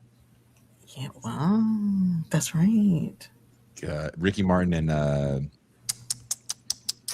Desmond Child wrote the song for Ricky Martin, and Cisco said that he knew Desmond Child, and when his label said apparently there's a sample on there, he's like, there's no samples, we cleared them all. They're like, yeah, the hook, you live in La Vida Loca, you sing it in the style of this, and they're saying it's a sample. So Cisco called up Desmond Child thinking Desmond was just going to clear it hella simple, and he didn't. He was like, oh yeah, you can use it, but I'm going to get my money. So Desmond Child made a mint off that song. And that's how you do it, kids. That's how Sting did it. Oh, with Nas? Who else? No, with Diddy. Sean Combs. Mm-hmm. Buffet. What sound did he say? Oh yeah, Every Step. I mean, they took the whole song. They so hacky. Just took the whole thing. Whole song. And he was like, well, every time it's played, you're gonna pay me. So you didn't take like doom doom. No, you took the whole. Like I didn't think it was a good idea. And people always misinterpret what that song means anyway, and it's not what it meant. Whatever. You took a song about stalking. Yes. And made it about your dead homie. Hey, maybe that should be right because of Diddy's character. Like, I'm stalking your record sales after you're dead. Sean Buffet Combs. Dude, Diddy is such a hack. Yeah. The Let's Dance sample that him and Mace take is 48 bars. He is better at creating a spectacle than other people without talent that have come along since him. Think what he did to Kool and the Gang's Hollywood Swinging for Mace. Bad.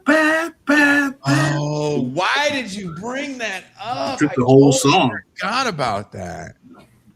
Oh, you're so right. Oh. Yeah. They really overdid. I mean, they weren't even. I mean, He makes the RZA look like a genius in terms of sampling. Oh, you don't think the RZA's a genius? He's a genius sampler because you can't tell where his music is coming from. But when you talk about Bad Boy, those guys are like, I'll take all this. I'll take hits from 8 minutes ago. That's because you have to do something with the sample. It has to be artfully done. Some samples are songs played backwards. Oh, dude, there's some samples. Again, I think So Many Tears is one of the best samples ever. When you hear, when you find out what the song is, that's That Girl by Stevie Wonder. Dude, genius. Break It Dawn by De La Soul. I love the way they use that. Using the actual song Break It Dawn and the Michael Jackson, I Can't Help It. Oh, love that. But there's a way to do it. There's a way to do it where you go, that's cool. You made an instrument out of those sounds. And just taking a song and the hook. They took the hook. That was the thing people were doing. Jay-Z was doing it too. It wasn't just Bad Boy. It was everybody was doing it. Yeah. Everybody was doing it. It's a hard knock life. That was his biggest hit at the time. I remember people like, "Oh, Jay-Z took Annie." Yeah, he took the whole thing. He did. And then reenacted the movie for the video. Took orphans singing. Not dope, dude. It's not dope. Are today's viral rap personalities fundamentally different from earlier forms of minstrelsy, or are they a digital age continuation of the same phenomenon? Well, that's a complicated question because minstrelsy, the minstrel. Well, the minstrel was an intentional deprecation of the black image. The contemporary rapper would say that they're not intentionally deprecating the black image. The contemporary rapper or the rapper from the 90s? I think those are different guys. I mean, do you think the contemporary rapper believes that they're intentionally deprecating the black image? I think the contemporary rapper believes...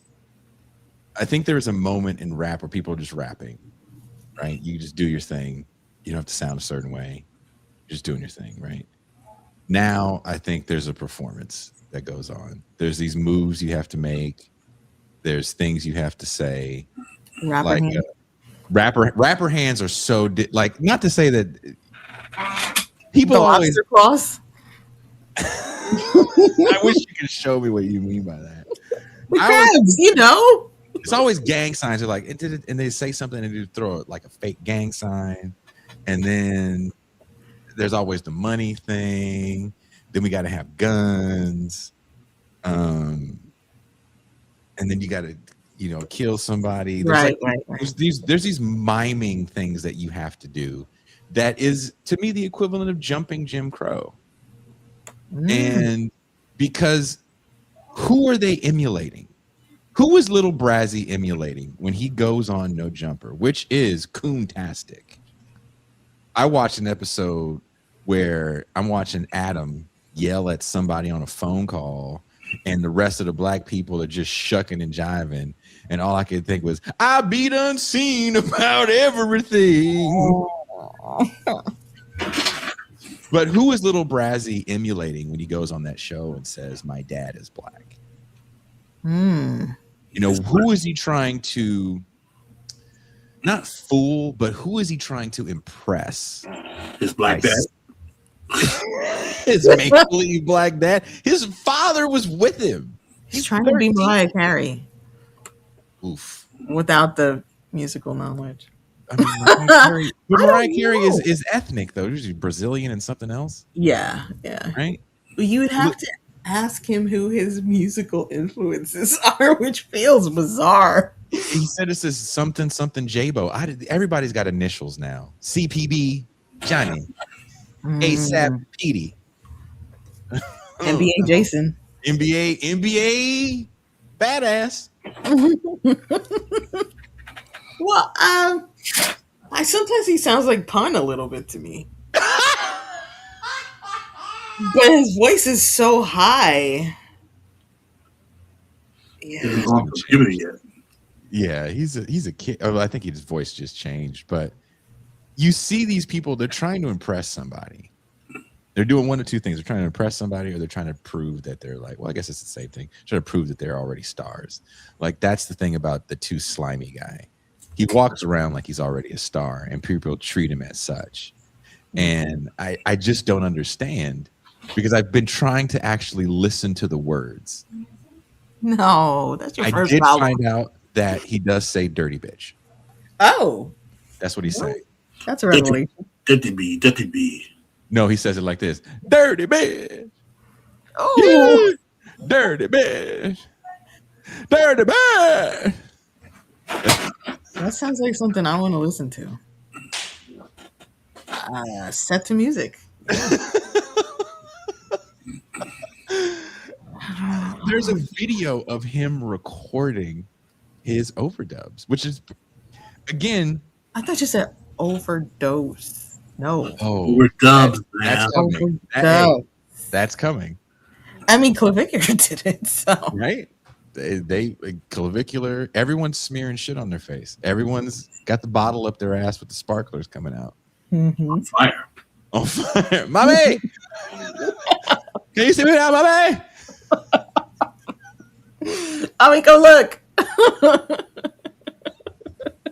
I think I have a video of Too Slimy doing his overdubs, which won't get pulled down because it's not for the song. But you're living dangerously. Well, look, if you guys are enjoying this conversation, please drop a super chat, because I'm going to do my best to get this show pulled down. Mm-hmm. But by giving you the entertainment that you want. Oh, right? You guys want to know, because you're sitting there going, Jason, what's a Too Slimy? I don't know. Well, let me show you. I know I have, because I was sending it to Teray. Jesus, Jason. Wait, okay. Oh, I found it.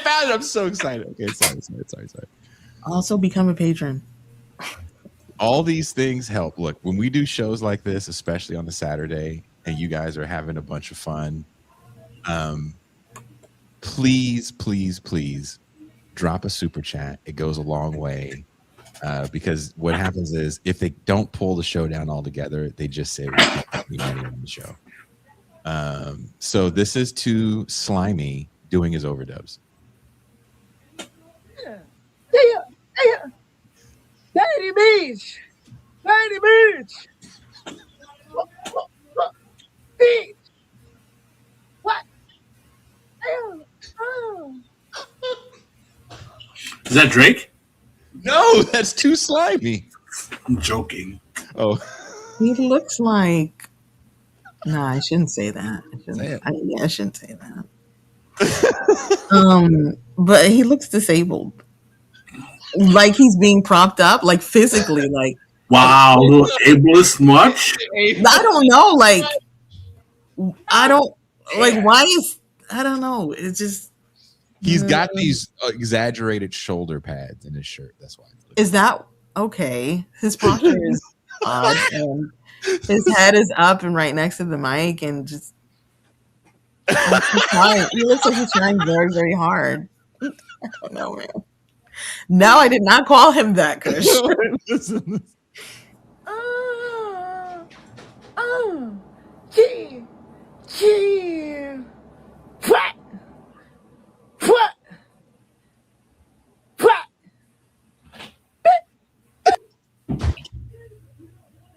You ever heard of baby cooing? Remember when people thought the Migos was doing too much with their overdubs? Yeah. Oh, thank you. Shout out. Thank you, N8.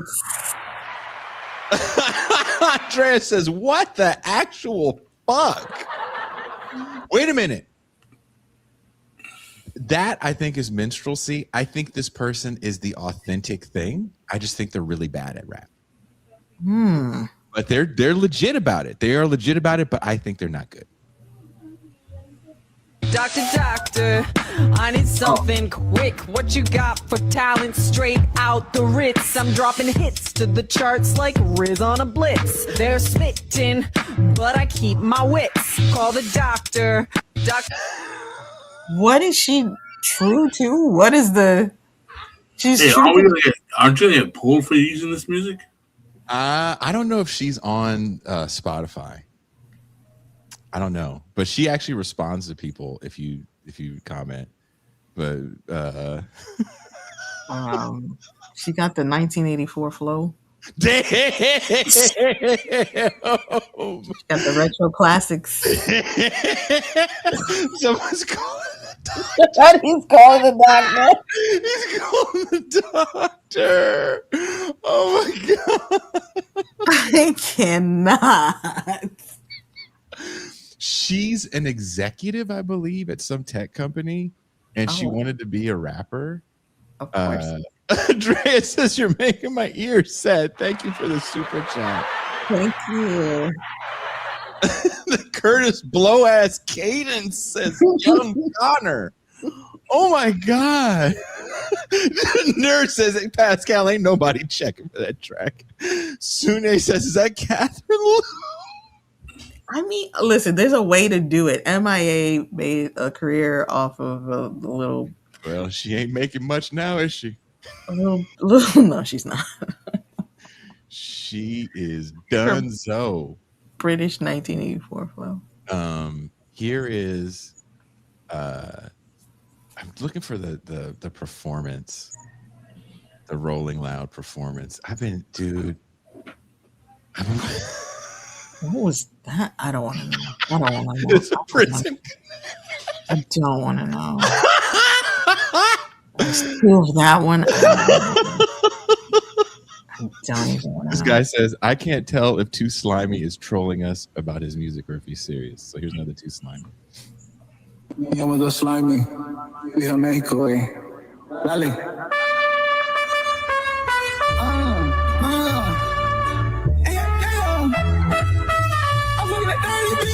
I'm fucking a dirty bitch. He laughing.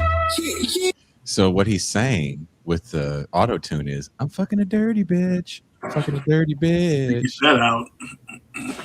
That's what he was saying over that music playing. Here is a post Rolling Loud interview from Georgiana.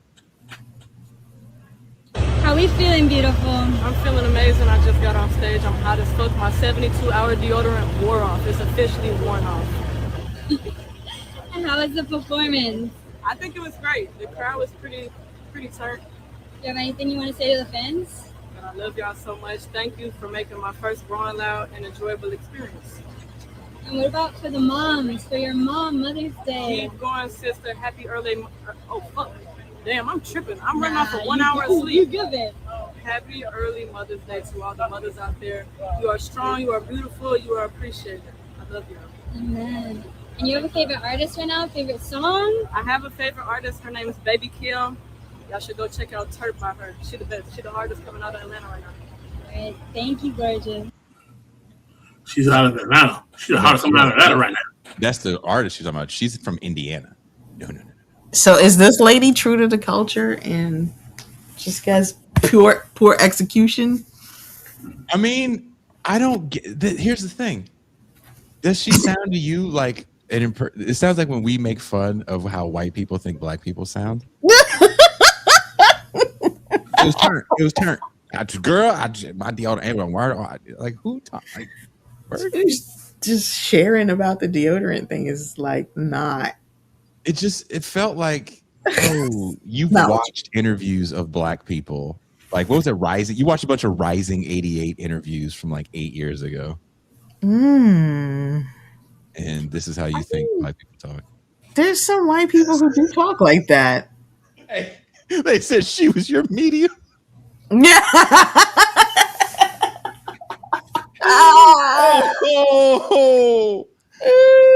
This song right here. So these, again, I've been saying this a lot. There's no, Joe Payne said this.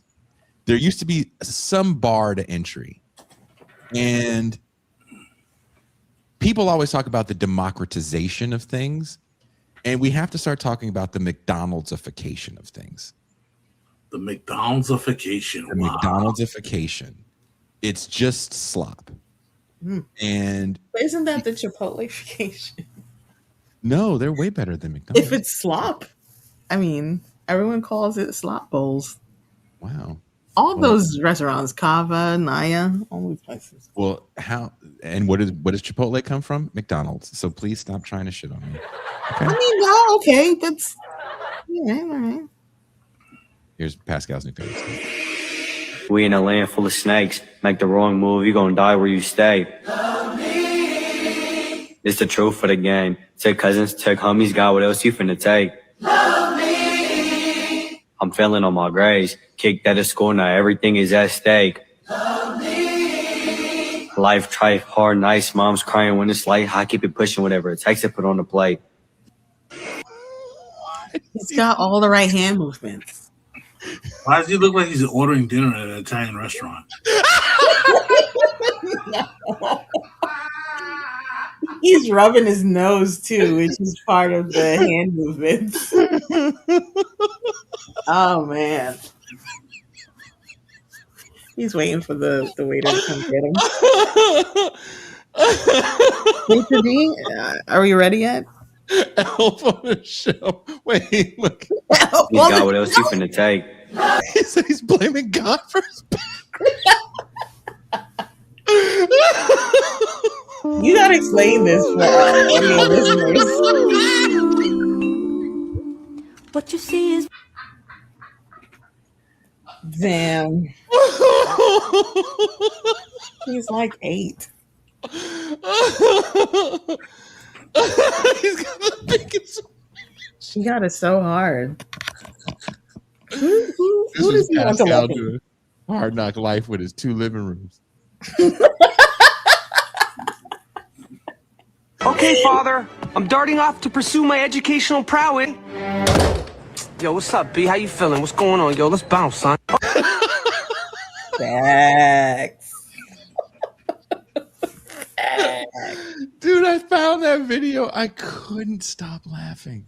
I could not stop. I wanted to stop. Oh, here's the song. Here's Gooch in my mouth. Here's Gooch in my mouth. nigga, you thought, nigga, you right. I'ma pull up and suck that dick tonight, nigga, you thought. Oh, that's a different part of the song. Oh. Yeah, that's intense. What's up with the microphone? Is that a tampon on a string? Pad? A pad on a string? No. It's a microphone and it's her thong tied around it. Oh. Yeah. These lyrics all of a sudden got really interesting. Oh, So is this minstrelsy? There's a reality show. I don't know anything about this reality show. I find all these things while I'm looking for things to entertain you people. Again, if you're enjoying the show, blame us. I've guaranteed that it's going to get pulled shortly. Yes, it is. So please send a super chat. There's a show where if the lady picks you, right, they would give you like a chain or a rose. They give you an iced out eggplant. What? An eggplant full of ice? Like if you get picked, like if the lady goes, okay, you're gonna go move on to the next round or whatever, they put an iced out eggplant around your neck. Like a chain around your neck, like that's an eggplant? Yes. What is the symbolism behind? Because it's a dating show. But the eggplant, stop it. You know what I'm talking about. Look for yourself. Take your eggplant, and I swear to God, if you fucking throw anything of mine on the fucking floor that I give you, you gonna have more than a fucking what you have right now. I don't even know what she's saying. It doesn't seem like English. I think this is racial. Wait. So eggplant, like the eggplant emoji. I get it. Okay. Yeah. That's gross. Doesn't he already have an eggplant technically? But Pascal, is this minstrelsy a little bit? It's kind of, yes. Coach Lick says, so his penis is given to him, then taken away. You know? Did I miss the Dr. Cheyenne Bryan part of the show? I think we're approaching that now. I don't have any. I don't know if I took any. I've been sending those clips to Teray. You've been sending them to me too. Pascal, did I send you any? No, please do. Okay, I didn't want. I feel because Pascal, he is really plugged in to Negrodom. It's true. He's plugged in. He's all the way plugged in. What do you mean? What are you saying? I'm saying that your eggplant is all the way plugged in. Really? What? Pussy's going. Well, I'm not one of these Seattle bitches. Bitch, I know how to suck dick like a pro. Yeah, As much homies. of the niggas tell me. Yeah, homies. Bitch, I don't want to suck your dick. You're a security guard. Bitch, I want to fuck anything. Bitch, that nigga that's a rapper. That nigga that's up there. Why do people record these things? What? It worked for Kanye. So Blueface was in a place called Yakima, Washington. In my travels, I've been to Yakima, Washington.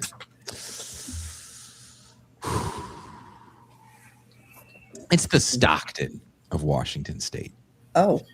And I didn't know there was this many colored black people in that region. I haven't been there in a while. I think you brought them. Apparently Blueface was there. Mm-hmm. And this dude was saying really rude things about this young woman. He said that her pussy was trash and she can't get it. Oh. Said it on camera. Totally unnecessary. But, let's look at the people we're talking about here. And the girl had a breakdown. She had a horrible breakdown. And I'm like, is this cooning? She said she didn't want to go down on him because he's a security guard. She said, I don't want to fuck you anyway. You're a security guard. No, Yakima is actually spelled phonetically. Y-A-K. Jeremy says, I always call Yakima the Bakersfield of Washington. Tomato. Do they sell cognac in Yakima? No. That Yakima. Yeah, you did. I wanted a nut off. Bitch, like I said, the nigga I was fucking with died. The streets killed him. That is very similar to what about 8 inches thick? Trauma dumping. That's how you get out. This is why Catherine Lou wrote that book. That's how you get out of trouble. You trauma dump. Yeah. It's very manipulative. Right? It's not my fault. It's trauma's fault. And if you make fun of me, then you're a horrible person because the person I was messing with died. My wife died. My daughter ran a 6-minute mile, 12 years old. She died. 6-minute mile, 12 years old. You stop it. What about multimillionaires? 8 inches and thick.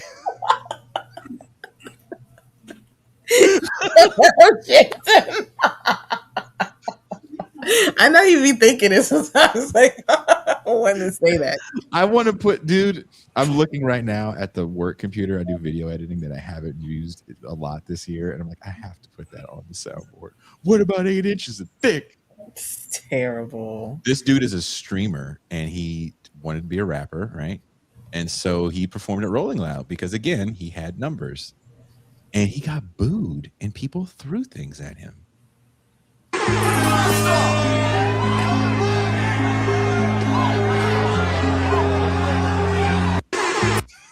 Wait, is Black Boy Max a rapper? You know this person? Well, everybody's a rapper. Yeah, he's Black Boy Max. Black Boy Max. Yeah. Black. Oh, pussy, all the guys. I mean, rapping seems so easy, I think, to a lot of people. I think a lot of these people think you just say some words and then and you do the thing. Is this cooning?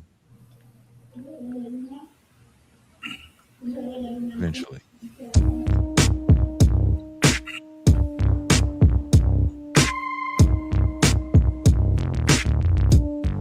What I found interesting about this is we talked about Michael Jackson, or I talked about it in the Crisis Papers, having long intros so he could dance. He wanted to be the ultimate performer. And hip hop hasn't had long intros in a long time because It's kind of unnecessary. Mhm. And this intro isn't for dancing or some cool visuals. It's just for these people to do the rapper poses so you know the real. I find that hilarious. But is it cooning?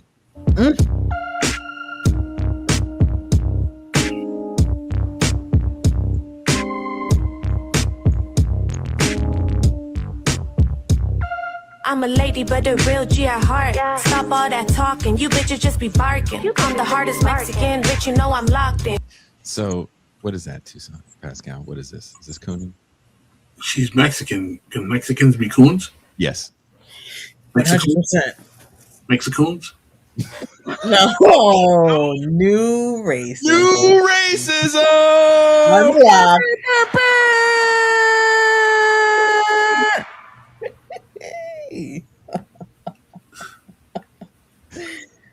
I think everyone could be a coon for their own group.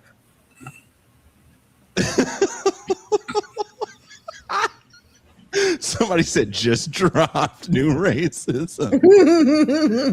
I think Mexicoon should really take off. If you hear anyone say Mexicoon that isn't part of the TIR crew, you got to call that person out for stealing that shit from us. Hold on. Oh, Drea, no, don't. What did Drea say? What did she say? What did she say? I am not going to repeat that.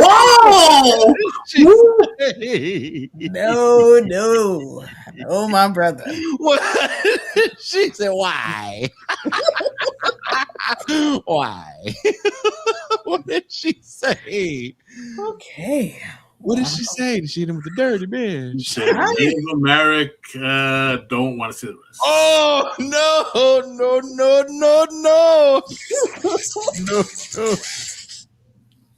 no. Okay. Have you guys seen this? It's a video of a party, an actual party. But everybody at the party, I think it's like a kick stream thing. Is it a streamer of some kind? Stay away from kick, Jason. So no one is enjoying the party. They're all just recording quote unquote content.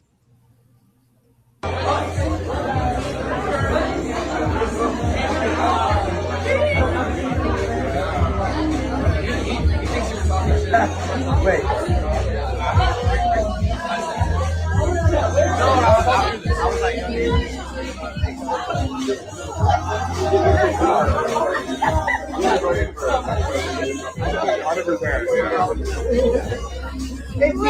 How you doing, sir?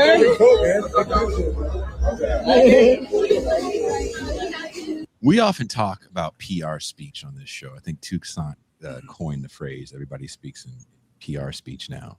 And this, for me, is a great realization of why you have people like Clavicular, why you have even a guy like Chudd the Builder. No one is enjoying themselves at the party. They're all pretending to enjoy themselves at the party because this is just work. And what happens when your life is around the clock work? This is capitalism's dream personified. You will work around the clock and you will enjoy it. Yes, Jason, I love my work and I've never worked a day in my life. That's how that goes. That's what they tell the kids. And this is what you get, you know, find something you like to do and you never have to work a day in your life. Most people don't like to do shit. So it's hey, don't do shit. But you are doing shit, right? Like this job. I wish it was just getting in front of a camera and going, hey, I think this sucks. And then leaving. There's tons of reading and writing and editing and people telling me that's stupid. And this is literally just, you know, putting a camera in front of you and pretending that you're happy all the time. I think there was a time where you could have a party like that, but then that would be when you first got to the party. And then after a while, people would put it away and then you'd actually like have a party and interact with each other. But these people are streamers. And so they're streaming for hours and hours at a time. And so, yeah, they're probably all going to do the whole party that way, which sounds terrible. It sounds horrible. It sounds fucking horrible. I'm trying to find. I am none of those women wearing clothes in your subconscious. Not a one. She's wearing clothes. She's wearing clothes, but she is doing more than the little Kim pose. She's outdone you on your little Kim pose. This is her song. And I believe she says, here, I forget how it goes. I'm on my period and I don't mean to be graphic, but a red light don't stop none but traffic. There you go. Wow. I'm on my period. I don't mean to be graphic, but a red light don't stop nothing but traffic. Ew. Listen, can you blame a person for listening to the radio and thinking, I can do that? And then coming up with this.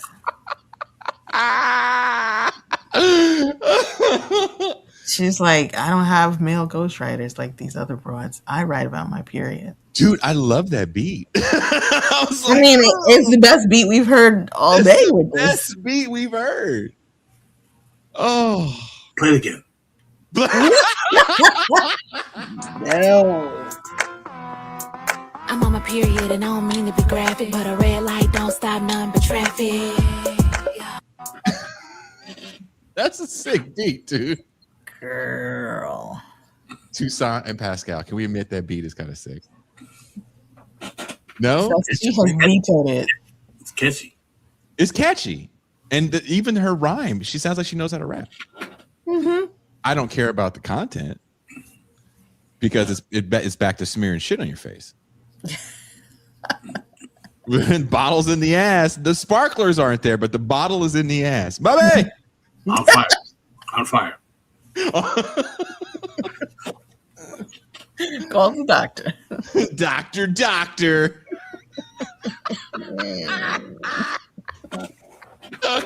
You see what Drea said? I often dangle from trees and sing about my period.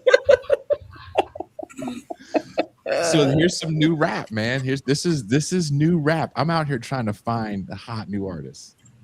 Don't you miss me being crazy, breaking everything inside? This is not a love song. Sorry, I did you wrong. Oh my God, you hate me. You sure you want to date me? People say I'm nasty, but I'm just fucking trashy. I'm from fucking Kentucky. Are we sure that's rap? She did a minstrel dance. She did a minstrel dance. She jumped Jim Crow in the middle of the song. Let me describe this for the audience. This is a white woman with bleach blonde hair wearing an off-white sweatshirt and black bikini bottoms, underwear, briefs, and just bare legs and a big tattoo that looks like a postage stamp blown up on one of her thighs. And she's wearing sneakers. And also her background is also off-white. So it all kind of blends into each other. Why are we doing this? That's the real question. She told you why. Somebody made an IDF comment. That's the worst song ever written. Why she ain't got no pants on? Talking about dating her. This that I don't got no kids anthem. This that no baby daddy anthem. Fuck my eggs, fuck my hoe. I do all this shit they don't. Fuck my eggs, fuck my hoe. I do all this shit they don't. Bitch, I said I'm outside with the tricks. Get the fuck off my phone. I want cheese on fucking red. I love my side, he's selling packs. I don't want to FaceTime me right now. I'm with the woman. Told him. What? She looks cute. I'll give her that. She's very adorable. She started off beat, then stopped, and was like, "All right, let me try to do this again." Then she was on beat, then she slid right off it. Again, these are not really pants. These are like Jason shorts. These are Jason Pum shorts. This is a crime against classical guitar. Somebody said. No. That guy was there for a paycheck. Dude, I'm here we are. I I drop hits while I drop your favorite click. Like, hold on, nigga, I don't click switch. I stay where the real niggas at. I need a Glock, no extendo, cause I don't need the extra shots. My average sneaker is a polo shoe while you wear Adidas. Like, nigga, please. Look. This offbeat thing everybody want to do, effing Blueface, man. Like, just, you are not bigger than music.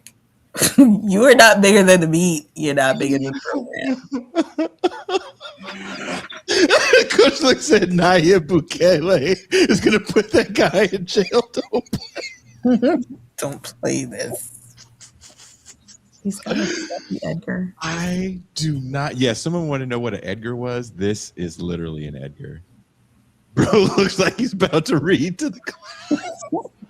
He does look like he's about to read. He's got a pink notebook. He's got a pink. I drop hits while I drop your favorite click. Like, hold on, nigga, I don't click switch. Wow. Out of the soundboard. Hold on, nigga, I don't click switch. But hey, man, their idol Drake did this. Drake was asked to freestyle once, and he pulled out like a BlackBerry or something. I've seen rappers do that. All that sneak this ain't gonna catch up to one of y'all one day. Y'all niggas be going from the back instead of the front. Like, y'all get us hell for that.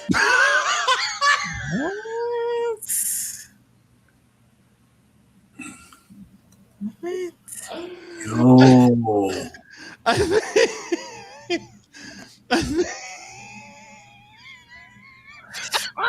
Oh my god. This whole episode was a clever ruse for us to sneak back into your subconscious.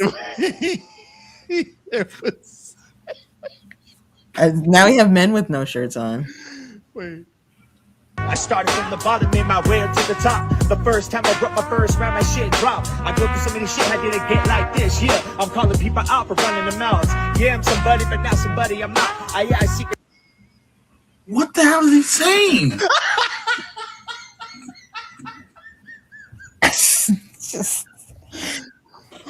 Is this what rap sounds like to people? Or is this them sincerely trying to rap? What do they hear when they hear? Dude, why is there a car behind him moving slowly? Why is he have no shirt on but a baseball hat and a scarf around his neck? There's a scarf around his neck. They said his mom was driving the car. He looks like he just left work at the bank. With the belt and the slacks. Like, see, ain't no way he got his mom driving the car. Is that his mom? It's a Subaru. He's rapping in front of a Subaru. I can't. Oh, come on, dude. That's fun. What is this? You can't rap in front of a Subaru. Here's a song for Pascal. I take a sleeping pill just to go to sleep. My body hurts when the weather changes. Girl, what? She takes a sleeping pill just to go to sleep. Her body hurts when the weather changes. That is not a struggle rap anybody has listened to. She's holding a firearm. Wow. And she's wearing all red to signify that she is in a gang of some kind. That is a very large firearm. It's a very large firearm. It's very large. And there's people around her that also have firearms to prove that she's in a gang. And they are locked and loaded. She's locked in. Nobody really feels my pain. We out here hustling. But it's for nothing. We out here, See, this is down the street from Pascal house, you can tell. No! They got weeping willows.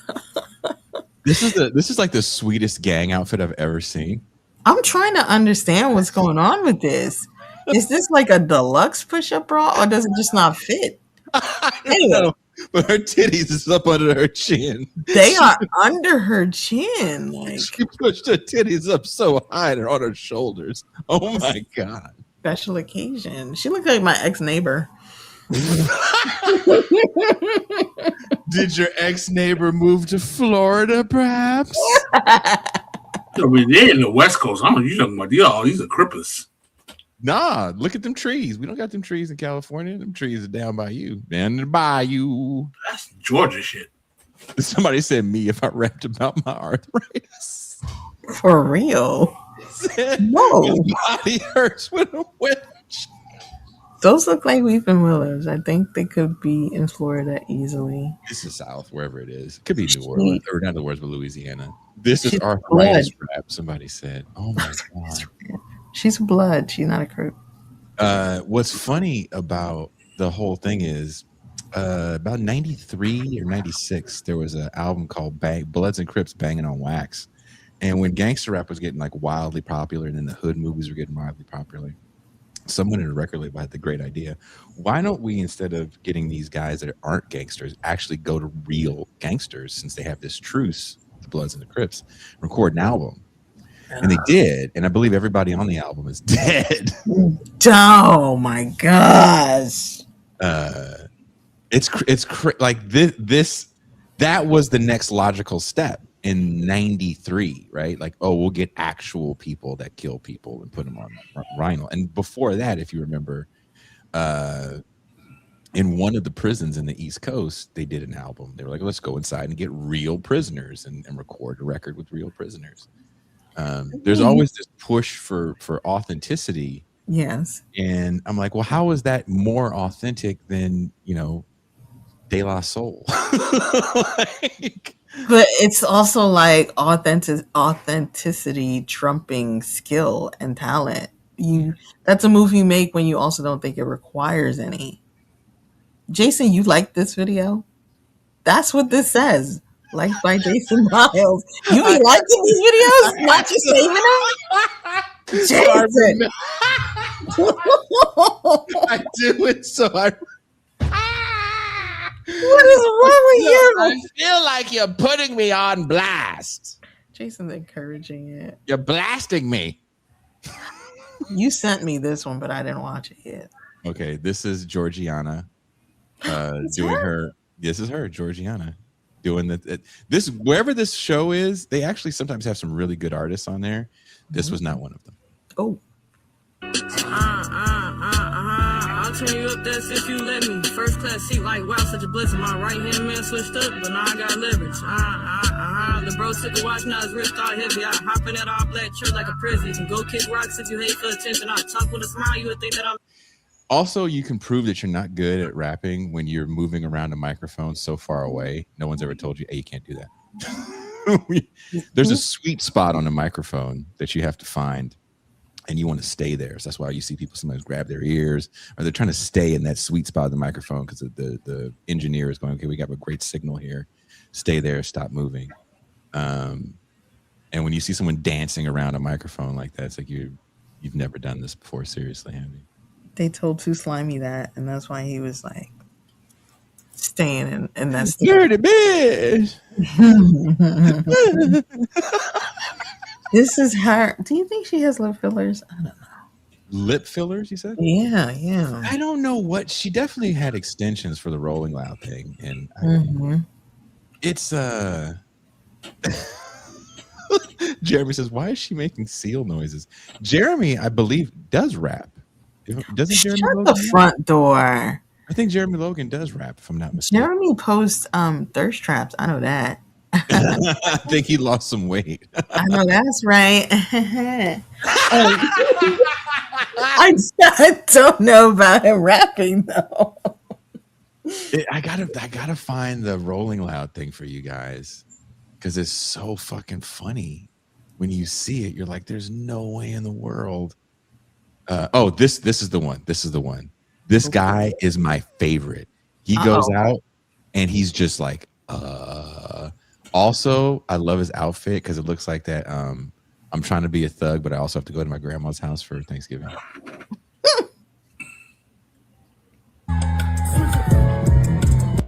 I think her name is Caribou. She apparently was so drunk, she just fell down and started screaming, "I love everyone." Hilarious.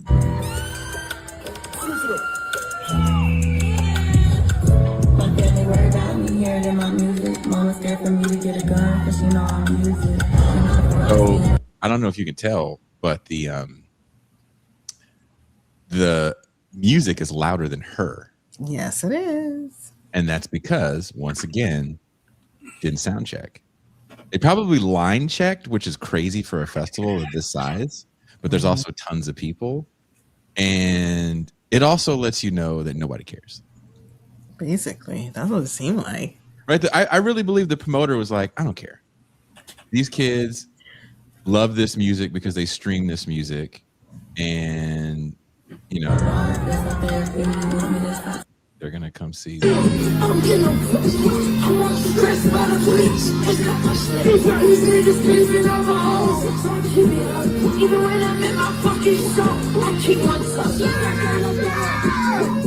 So what these guys seem to be doing, and stop me if I'm wrong here, Pete Rock said this is why hip hop is destroyed.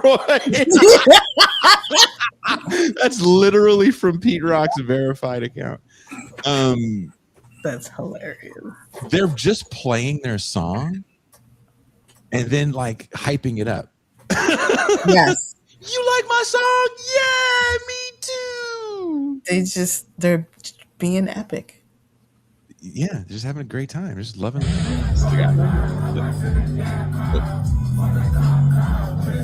It's not rapping.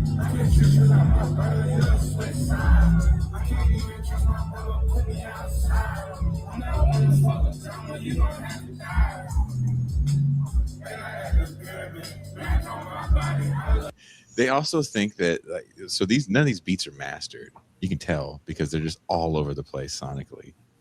They're blowing up the low. So you know the sound man is back there like he just has his hands up. He's like, what?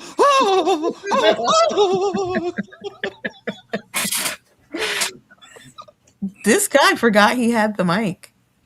He thought he was in the audience too, just singing along. And then he was like, oh, I have a mic. But wait, check this out. When he got the mic, he kind of started screaming, but you still can't hear him. Here's the thing, right? Say what you will about Jay-Z, but he did give you a little bit of a blueprint when he said, I let y'all scream. I learned how to not do that on the microphone anymore. He also made songs, for better or for worse, that were very catchy. Mm-hmm. Mm-hmm. And he wanted to sing along to them. So what these guys are doing is they also don't write, a lot of them. So there's that. I think these people that write, they tell real fast and like this, bitch, those guys are probably writing that stuff down because it's just too. It's a stupid flow of ignorance masquerading as a flow of consciousness. Mm-hmm. So you probably have to write that down. So to me, it's either a mix of they don't remember the song, which wouldn't be surprising, and to your Jay-Z point, to amplify that, I think they think everything they do is great because people are just moving. There's also kids that just want to be there. If you're at a music festival, you have some disposable income, or your parents do, and you just want to be at the place where all the people are. And this is the place where all the people are. This is where the stuff's going on. You mean if you worked at Payless, you wouldn't be saving up for this? Is that what you're saying, Jason? I'm sure there's a handful of people that probably saved up for this that were like, hey, let's go. This is going to be cool. Rolling Loud is a big effing deal. I have worked at once. I've been on the ground, if you will. My office was right next to backstage, which doesn't always happen. So I saw it all, and it was all pretty. It always feels like people pretending that this is what success looks like. Am I doing the thing right? Am I wearing the right clothes? Am I making the right movements? And in this moment where they're on stage, the reason why I showed those people at the party, those people never put themselves in a position where they're going to be overly embarrassed. They always control the environment. And a live situation for those people would be uncontrollable. So it doesn't make sense for them to do live shows. Right? These people are very similar in that regard. They control their environment when they do all those videos. When you go out and perform, you're not guaranteed that people know who you are or they're going to like what you do. So part of being good at it when you get to this level of performance is you learn in front of people that don't like you. Part of the problem of this space that we exist in, this is my real opinion. Depending on the world you come from, you're used to people giving a shit about what you say. Mm-hmm. Right? If you've taught, those kids have to listen to you. They paid to listen to you, especially if you taught at a collegiate level. I didn't teach. I played music, usually for people that didn't know who the fuck I was. Mm-hmm. I've heard a lot of mean things hurled my way, and you have to get tough, and you have to learn how to be entertaining. Mm-hmm. They don't know how to be entertaining because all they've ever had to do was just kind of, this is what you want, this is what you get. I'll mime what you guys think being cool is, which kind of is this buffoonery. But it's hard to mime buffoonery on an empty stage. Those stages are massive, Tucson. They are so big. And when you do a little club gig and it's you and your 4 or 5 friends, the stage is crowded and everybody's going, yay, and they're quote unquote turnt. That's one thing. Or you do like a party or something. This ain't it. You look out there and you're like, okay, there's people as far as I can see, and they're just staring at me. What do I do now? What would my inward idol do now? Oh. They flip someone off. All right, you flipped us off. What are we supposed to do with that? What do you got for me now, Do-Rag? Oh. Do-Rag. Well, I mean, I had a friend who was a SoundCloud rapper, and for all his tough talk, and there was a lot of tough talk, one day he admitted that he's never performed live. Guy had like 3 albums. Yeah. That's and crazy.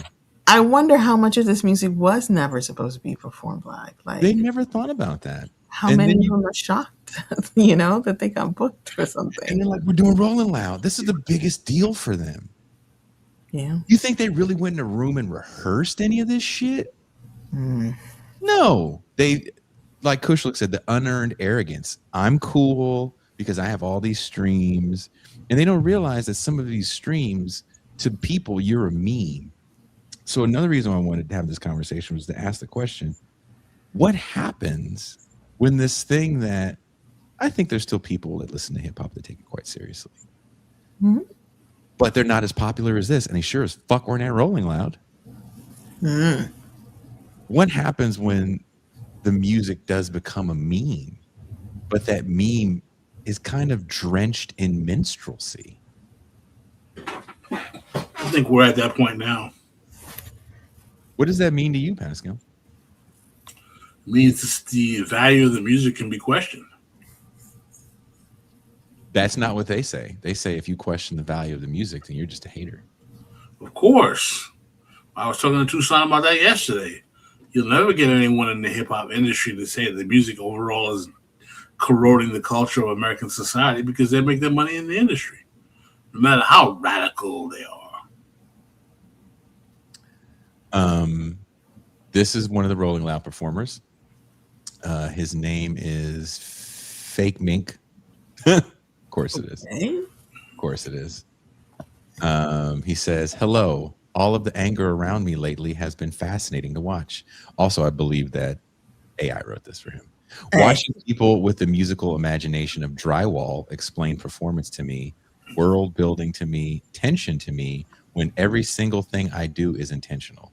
Every moment is intentional. Every uncomfortable moment is intentional. There you go, the 3s. Some of you are confusing discomfort with bad art, and history has made a lot of people look unbelievably stupid for making that mistake too early. But I forgive you. I understand. I don't know what that means. I know this is difficult for some of you because the performance was never designed to entertain people who think subtlety is a technical issue. The level of confidence people have while misunderstanding something in real time is honestly incredible. He's Andy Kaufman. Oh, there's more? Yeah. Oh, but I forgive you. I understand. What I've realized lately is that a lot of you do not actually hate young bulls, ambition, experimentation, genius, or disruption. You hate the emotional experience of encountering something before your brain has received social permission to understand it.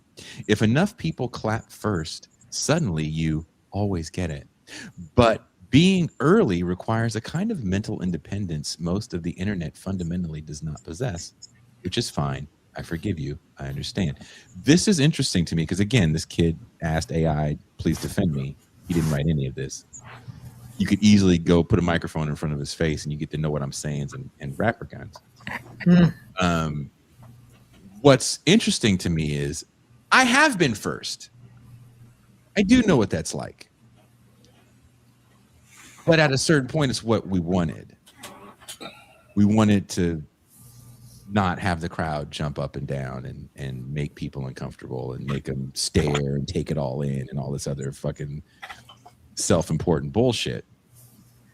And that's not the music he makes. This is not thought-provoking stuff. But you're having AI write this defense of you as if you just wrote, Imagine by John Lennon or some shit like that. Oh. Right? This is what's going on. Like, I'm over here doing what's going on and you're not ready for it. It's like, no, it's just not good. I've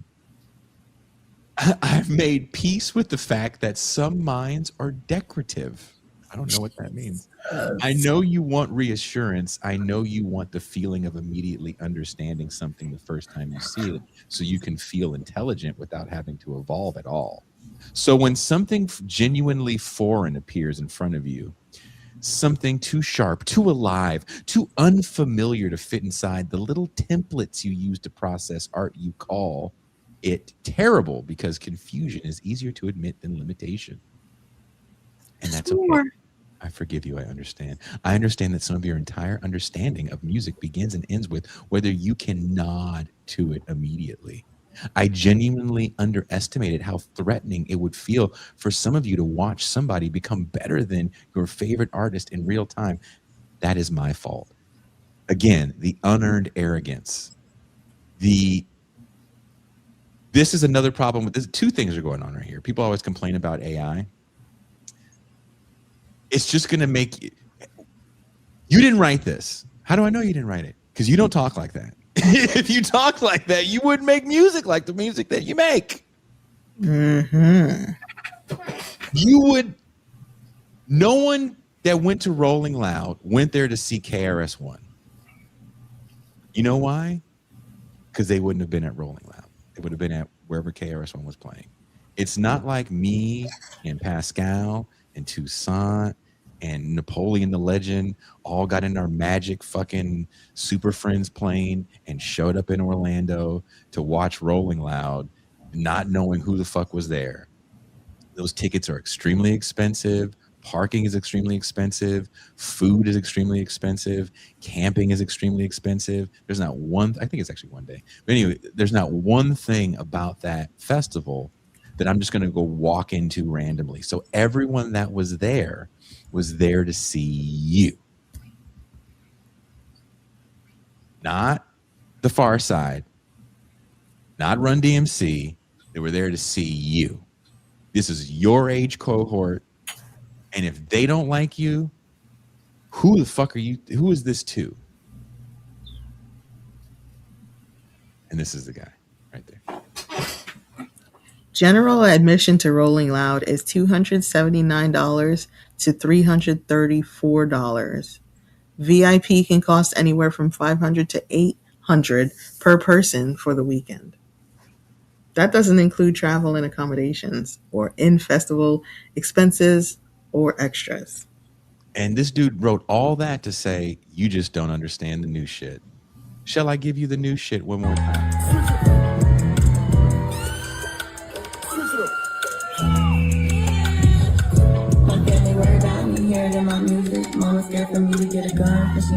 Yeah.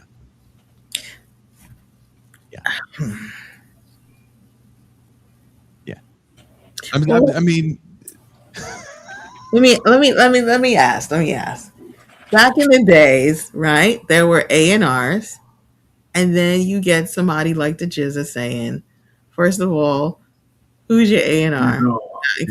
Mark Hammer, who plays an electric guitar. Exactly. So there were problems with A&Rs, but now there's no A&Rs. There's also no artist development. Motown used to send the Supremes to finishing school so they could speak in interviews. They're like, we know y'all from the projects. You can't talk like that. You need to talk like this. But there's no one doing any of that kind of development. These kids don't know how to use a mic. They don't have performance skills. Your average video vixen way more comfortable and adept in front of camera than these people. That's crazy. They've presumably grown up in front of cameras their whole lives, and they still perform like this. This is what I wrote about in Damage Magazine. Here is Georgiana performing Pascal's favorite. They got smoke with bricks. 60K stuffed inside my backpack. I could buy a brick. I'm the biggest shark around this bitch. You better not bleed around me. I'm finna take this rapper down on God. You better not bring around me.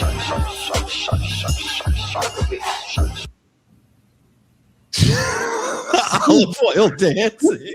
The olive oil dancing. She said shark a bitch. Shark a bitch, yep. Shark a bitch. I mean, I wish these people would listen to punk more.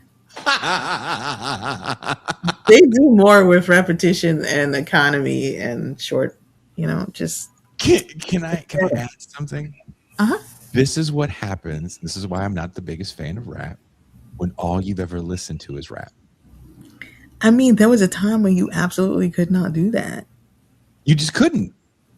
We are all children of an age where we heard various kinds of music, and you guys are island Negroes, so you probably heard even crazier kinds of music. And you had a wonderful music palette to take from. So there's like Pascal loves house music. Mm-hmm. He also loves hip hop. Mm-hmm.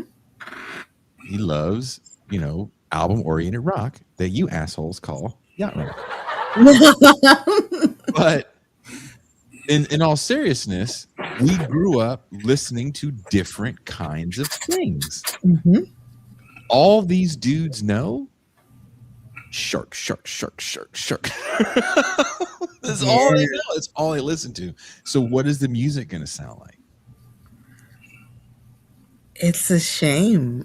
We had so many reference points.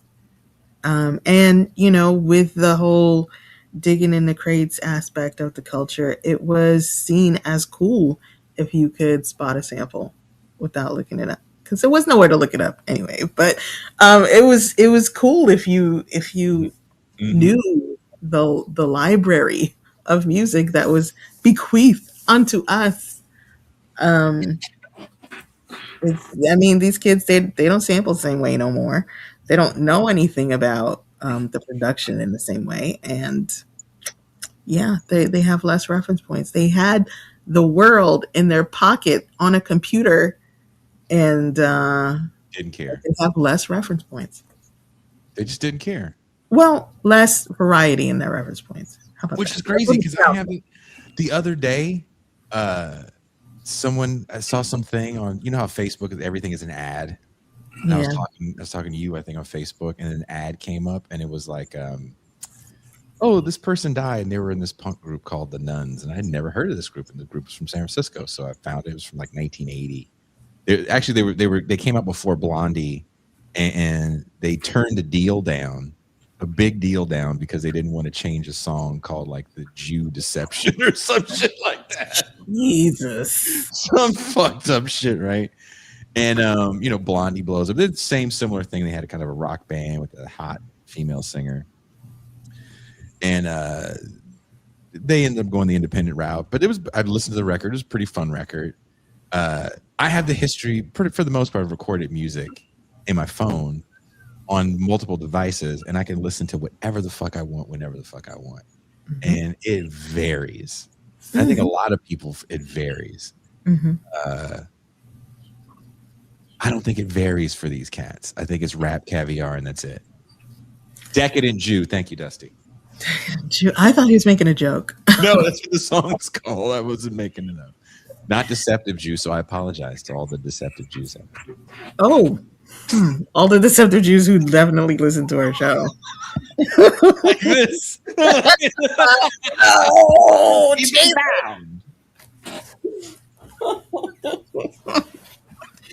but yeah, I mean, I was just talking about listening to Al Jolsen earlier in the show.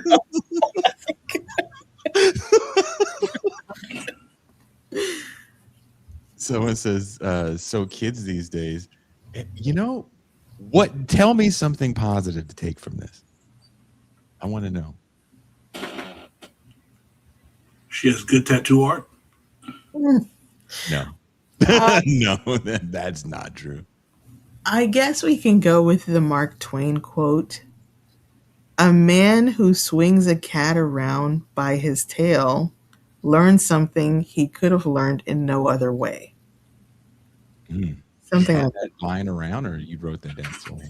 Well, I mean, you're gonna learn when you get your ass kicked, right? By this. Wow, the mental Rolodex of shit you have. I have a lot of reference points. There you go. What's your quote you're going to pull out there, Pascal? But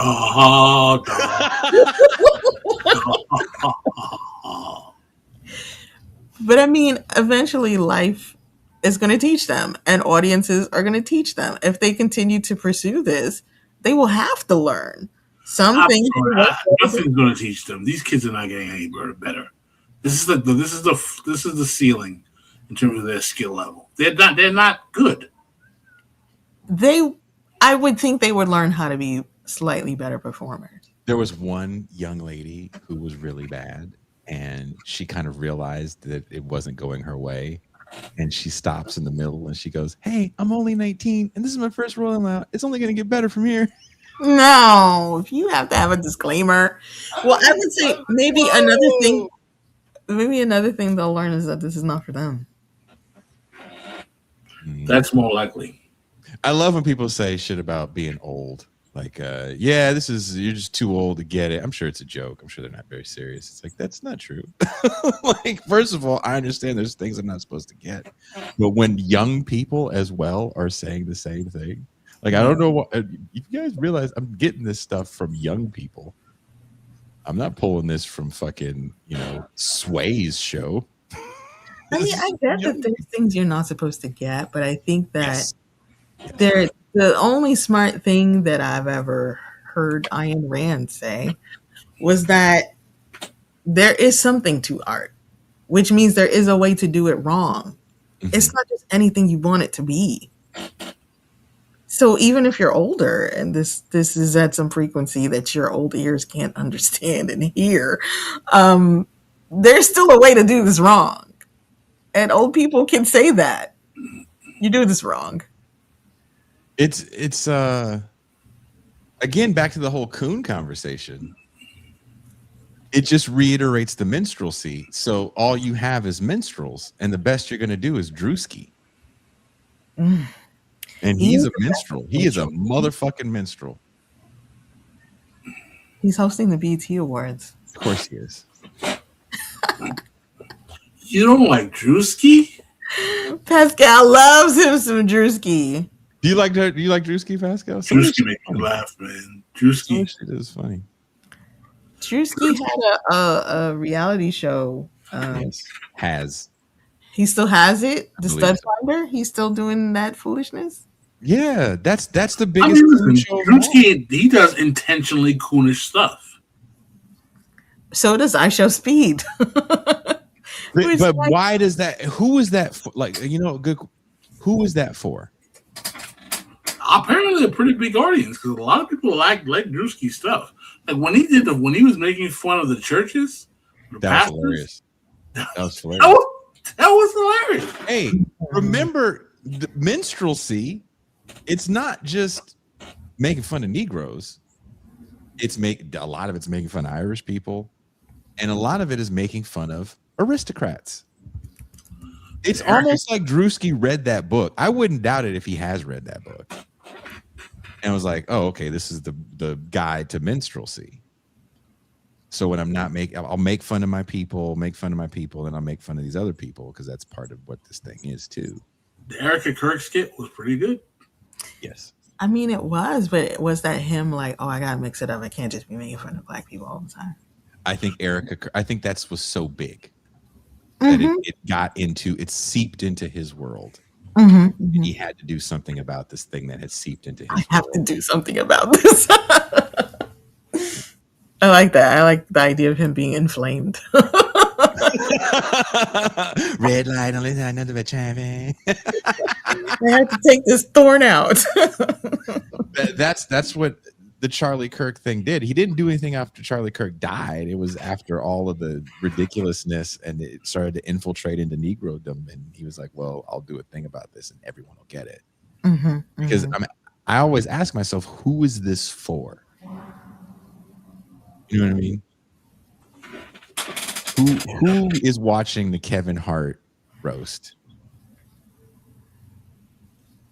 Like, I'm being serious. Who's watching it? Negronia. Are they? It's Netflix watchers. It's people who have Netflix. Who watches? I'm being serious. Tell me. I don't know all the black people. Pascal knows them. He's got a Rolodex. He's got a Rolodex of niggas. He does.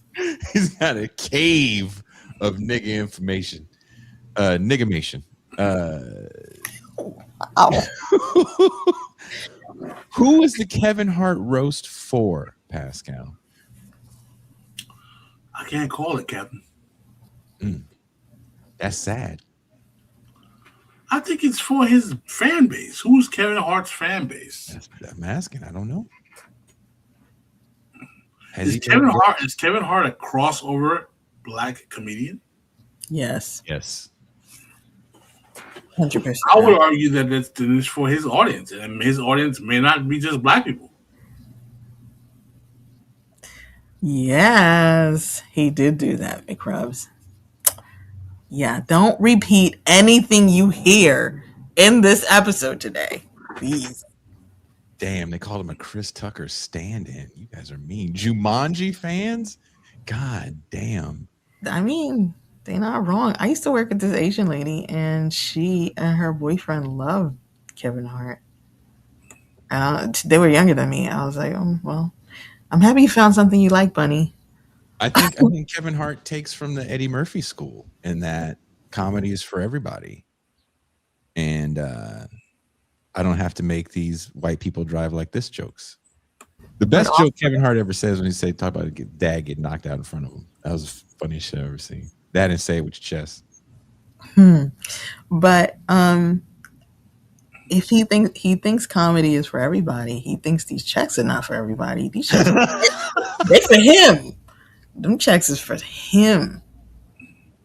They're like Pokemon for him. He gotta catch them all. You guys are so mean. Does Kevin Hart have any classics on par with Eddie Murphy or Steve Martin's classics?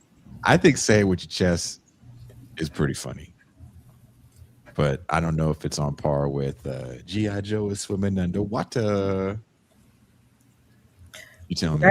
Red Dog Rut, do not ask black folks in real life about the Coon-Demic. They will not know what you're talking about, and you're going to get shot like that Chudd guy. You're going to get jumped. I hope Chudd is watching. Chudd, I hope you're watching from inside yourself. Hope you're watching and learning. Chudd and the Deceptive Jews are watching. Deceptive Jews. And on that note, is that still only 4 women watching. We shall get you, Chad. Terrible. Thank you, guys. I think Stefan is going to be back tomorrow with, I believe, Quinn. And of course, we'll be back. I'll be back Monday with Deep State Cuba for another Fresh Hell. But next week, second half of the week, Toussaint is going to take you guys on a journey as I'll be in Berkeley, California. Berkeley. I'll be in Berkeley, California, where I'll be hosting an event about what's up with revolutionaries and radicals in this era of Trump. That should be fun. I'll put a link in the comments of this show for anyone that wants to come out. I believe no one is going to be turned away if they don't have any dough. So let's do this. And you have given me the task of doing not one, but 2 episodes next week. I said if you can't do Saturday, just scrap it. No, I have plans for both. And I have your homie, your dog, to help me. Also, the full episode of White Cannon that I am guest starring on with the Lady Bessner. Oh, no shit. Yeah. I literally called her that. To her face. But that the full episode is live. And you can listen now. Anywhere you listen to podcasts. White Cannon, Harold and Maude. This is the greatest comment. Thanks, Jason, Pascal, M. Toussaint. You just lost the left. I think that's a fact. Can Jason give the audience a one-day C? No, we do not offer passes at This Is Revolution. Oh my god. Is coon a word that you get a fight over? Pascal, you ever fought? Has anyone ever called you a coon, Pascal? On Facebook one time. I was waiting for you to say no. Oh, what did you do? He was one of those nationalist types who didn't like my left politics. He was like, oh. That's usually who it is. He was a what type? Nationalist. Oh, nationalist. I said a bachelor. I was like, oh, why would a bachelor not like you?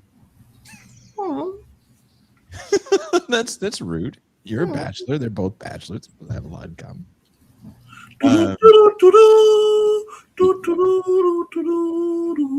Jesus Christ, the Bachelors. They are bachelors. ARP in Cincinnati. He knew.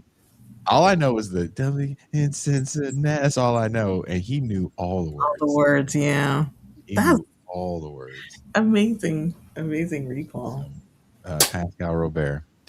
On that note, Pascal said it. We are out. See.